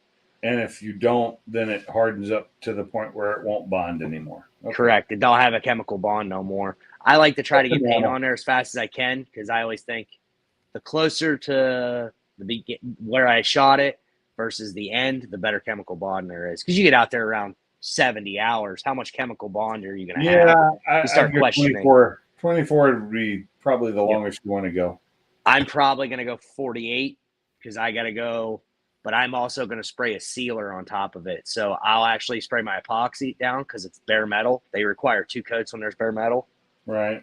I'm going to do epoxy on everything and then tape off what I'm going to do. Run a sealer over what's undone. Put paint on top of sealer. Does the same thing. It's just I'm going to put sealer on the outside of the truck. So I want it the back. What do they call that? Some people call it a value shade. The color behind the color. I would like it to be the same because it's red. It's going to be transparent, so it could change the hue of it. So I'm going to use the sealer, but then whenever I peel my tape up, I'm going to put sealer on there. So it's just kind of a similar thing. It's almost epoxy in itself. So Well, that's cool. I cannot wait to see the outcome of it. hopefully next Tuesday you guys will see a painted bed. Well, either on Tuesday or Wednesday. Or Wednesday. Brailsford hasn't had it live. Is he all good? Yeah, Have you he's just heard anything? busy. What's that? His job keeping him busy and Oh, that's family. good. Job That's and good. family. He's putting videos out. He's Yeah, I just not seen doing that. live streams. Well, that's good. Good A for him. lot of people aren't doing their constant live streams like they used to. I've been trying to keep mine up, but it's not always easy. Hey, I get it. I always look and I always turn it on. I don't always come in, but I normally turn it on and listen to you guys blabber on for normally it's the last hour whenever I think of it. I'm going to try and do one this weekend because it's supposed to rain all weekend. So hopefully I can do one from the garage and actually be doing little bits on my car. So what's going on with your back that you're having back surgery again? I know you've been having problems. So Well, I've got nerve pain in my leg that's Okay. driving me nuts. It hurts constantly and it's quite painful. And my back pain is just pain from surgery, and that'll heal eventually. And I'm used to that, but I can't lift a lot of stuff. But the pain in my leg, so we're gonna go in. He's gonna go in with he said like an incision that was about an inch and a quarter long, and he's gonna go in and where the nerve bundle goes through L4, L5. okay. He's gonna open it up because there's pressure on those nerves, and Okay. hopefully that's what's causing this issue. This is something that should have been done in the first surgery. Personally, I think should have been done, but I was supposed to go in at 9 o'clock in the morning, and I didn't get into the surgery until like 10:30 at night. I think they were just tired, and they may have missed something, but they won't get to that. So They'll still bill you for it no I matter have what. to pay So. for another goddamn surgery. Gonna say they're still gonna bill you for it. So You know it. But this is an outpatient. It's one of those I go in that day, I come out that day, and I go home. that's good. That's good. So it's not some massive. No. They're not going in from the side or the front. It's just like a 1 1/4 inch incision in the back, which doesn't cut through too much muscle. And they open up the area. It's going to be painful. I'm probably going to hopefully get pain meds because they're going to cut bone and stuff away, so that it's not crushing that nerve bundle. But I hope it what fixes they it. said, it's a really quick surgery, in and out same day, and go home. Good. So, All right. Well, I don't want to keep you on here any longer. I no didn't problem. catch what was going on with your back surgery. So that's fine. That's fine. I'm just hoping it doesn't cause too much more pain that I can't do anything else. That's why this weekend, especially since it's going to rain all weekend, I want to get out there and do anything I can. But I said that last weekend, and I got the 2 motor mounts together, and that wore me out. That's Hey. all it took. hey, as long as it's not 11 years from now and the Focus doesn't have a motor in it, you're ahead of me. I need that Focus to be running this summer so I can drive it to work and quit driving the Edge. Yeah. The Edge was supposed to be my wife's car, not mine. Did you get your truck all straightened out? No, I still probably need to swap the engine out in it. Is it the engine? It's got that misfire in cylinder 4 with a Yep. compression of about 60 Oh, psi. I knew you were going to do a compression test. I didn't catch that you actually did it. Yeah, but when I did it with the rubber stopper, where I had to hold it in and have my wife Yeah. go out there and try and start it. And I think it's at 60 because I think I held it in tight enough, but I don't know. The best thing you can do is go to one of the other cylinders and try it and see if you get a much better result. Well, I could do that, and that's a possibility. But I do have another piece now that I bought. That's an extended metal piece that I can stick down in there and try and get it in easier. Oh, actually get it so it locks, actually seals Yeah, up. get it locked You're down. not sitting there being like, yeah, we're gonna hold Right this with the on." hose. Yeah, in fact, the extended piece is actually made for these engines. These are the 5.4s. Oh, you got a 10. No, I don't have a 10. I have a 13. But Okay. the 5.4s and the Coyotes have that real long, deep. Long hole. Yep. Yeah, and when it's way in the back, it's at cylinder 4. Yeah, cylinder 4. It's all the way at the back, at the firewall. It's hard to reach, and I'm sitting there with a hose that's bent because it can't go out straight because there's too much stuff in the way, and you're trying to twist it and turn it in. I could never get the damn thing to start. Wow. So I'm going to try it with this new I have and see if I can get that started and lock it in with a seal, and then put that on and do it again and see if I get 60 again. Then I know for certain. And I've already talked to Ken, and he's keeping an eye out to see if he can find an engine block, something for a decent price. But I haven't heard from him in about a week. So I hope you got a good deal on the truck. that was 13,000. How many miles are on it? 165. That's about right. That's what Yeah. they're going for. And it's body wise and interior, it's in great shape. It's just an XLT, not special. I need to, I need to get different. What are those bars on the side called? The steps. Nerf bars. I need to get different ones because it's the stock Ford ones, and they're like, they're like this. So stepping on them is like just stepping into the cab. Yeah. And it's a slight bit higher because it's got a leveling kit on it and it's got larger tires on it. So it sits up a little bit. It's hard for me to get into sometimes, depending on how my back's feeling. I've got the upgrade for the Sync. It had the little Sync 4-inch Sync 2, I guess.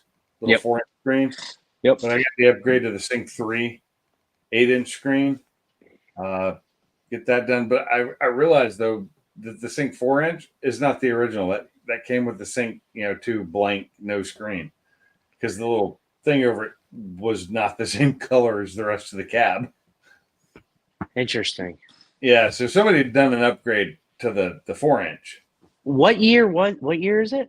It's a 13. 13 and 14 are the same. Then 15, they changed everything interior wise. I think 13 is what the first year for that 4-inch. No, Because I know the 11 did. 11. And 11. the 12. You If could you get got, it I in think 11. if you got a. You could get it in 11 if you got Okay. the upper Okay, package. you had to get the upper package in it. Yeah, this is Now- just an XLT, so it's not the upper package. I wish it had the center console, but it doesn't. It's got the bench Fold-down seat seat. that has the flip down. The 40-20-40s. Yeah, I wish it had the center console where it had the floor transmission. The shifter. rear shift. Mine's on the steering column. See, I like that. Well, it's if you got I think anything above the XLT, it came with the floor shifter. Yeah, my buddy Yeah, had a that- Lariat 13. Yeah, Lariat. If you got a Lariat or above, it came with that. Mine And didn't. his had the big screen. His had the normal Yeah. normal size today's Yeah, but it was screens. the old Sync 2 normal size, but they sucked. I had it in my Focus. That's why when I bought my Mustang, it had to be a 16 or newer. when I bought a Mustang, I did not want a 15 because I didn't want Sync 2. I wanted Sync 3. I'd love to have Sync 4, but I ain't getting that in any of my vehicles. I got Sync 1 in my Mustang. I had Sync Yeah, I 1 in know my Sync Escape 1. too. I Yeah. hated it. Horrible. Terrible. Oh my God, my Escape. I'm Horrible. mine. I have Sync 4. I have Sync 4 in the Edge, I think. It's got the vertical 12-inch screen though, not the horizontal 12-inch. Yeah. That But Sync 1. it's was got horrible. wireless Android Auto. I just throw a phone in. I don't have to plug it in if I don't want to. I plug tell it you in what, on long drives, so I make sure it charges. But that's the only reason. Yeah, I don't. The older sync systems, as they got older, they definitely are like laptops. The for problem sure. with the older sync systems is they don't connect to the newer Bluetooth. So updates have gone past their Yeah, what they can are capable of.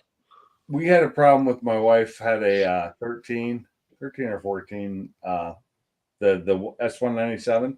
Yep. And her sync system gave her so many freaking problems. It like constantly she had to like reset it so it would connect to her phone because she had a newer phone at the time. And the Bluetooth would lose connection constantly. I had that problem. So I had Sync 1 in my Escape. I had an 11 Escape, Ford Escape, and it was every day. And Yeah. I needed it. I was like, I can't do this. Like, I'm talking to customers. I can't just have this thing disappear. I ended up with a ticket because of it. I was getting ready to go through the toll booths, and it disconnected from a coworker I was talking to about an issue with a machine. And I had to pick up my phone, and sure enough, there was a cop literally standing on the other side of the toll booth. Oh my And the guy God. behind me is driving through the easy pass lane, and he comes to a stop. And I had to stop, and I stopped right next to the cop standing on the other side of the toll booth. Hey, With a phone in you, your hand. pull over now. See, I when pulled that over, happens I got to a me, ticket. I hit that speakerphone button. I don't ever pick up my phone. I've had that because Washington, they were dicks about it too sometimes, in California especially. But After you hit that, speakerphone button. After that, I'm glad all the vehicles I've had since has had Apple CarPlay. I just plug in, and Yeah, that's hardly ever an issue. Android Auto is the shit. Same with It is. CarPlay. Yep. All right. Well, I will let you go. It is almost midnight. It's what, 11 there? It is almost 11 here. It Mhm. is.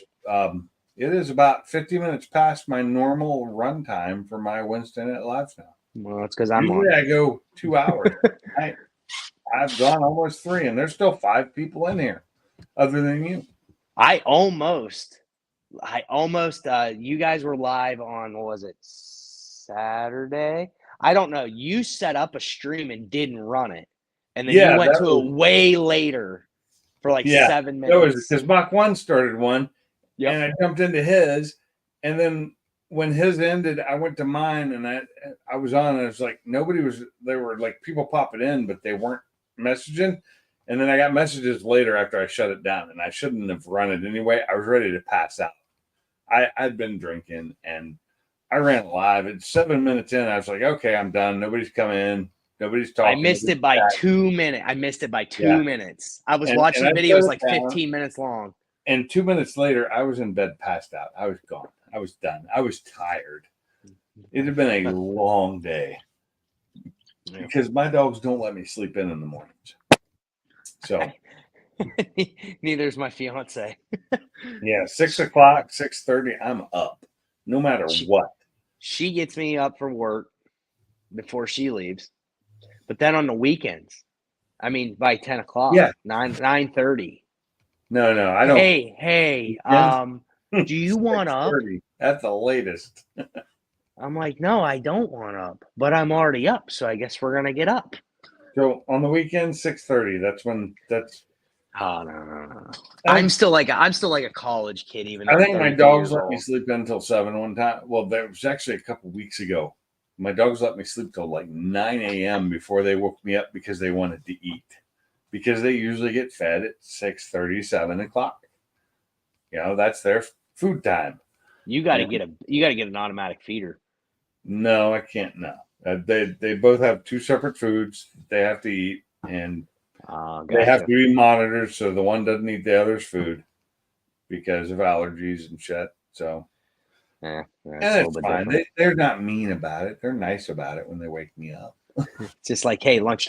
Our cat, we've got one of them automatic feeders because if you gave her the self feeder, everybody just gives their cat a self feeder. They'll eat themselves to where they just roll over, and they get to be like this big. Round. They can't walk. I fill up their bowl when it gets towards empty. I just fill up their bowl. It's every couple of days I fill their bowl up. There's 2 of them, and they're fine. They eat it, you know, when they're hungry. One of them's a little heavier than they like, but she actually, it looks like she seems to have lost the weight recently. So, but yeah, we got that automatic feeder. I was like, look, this cat's got to go on a diet. This is not going to be the cat that's so overweight. Feeds them so much, right? Yeah, we had to figure it out because I had said she's getting heavy, and like she's one of those cats that if you even get close to the stairs to the basement, I don't know if it's natural instinct from her 6 weeks of being in the wild as a stray.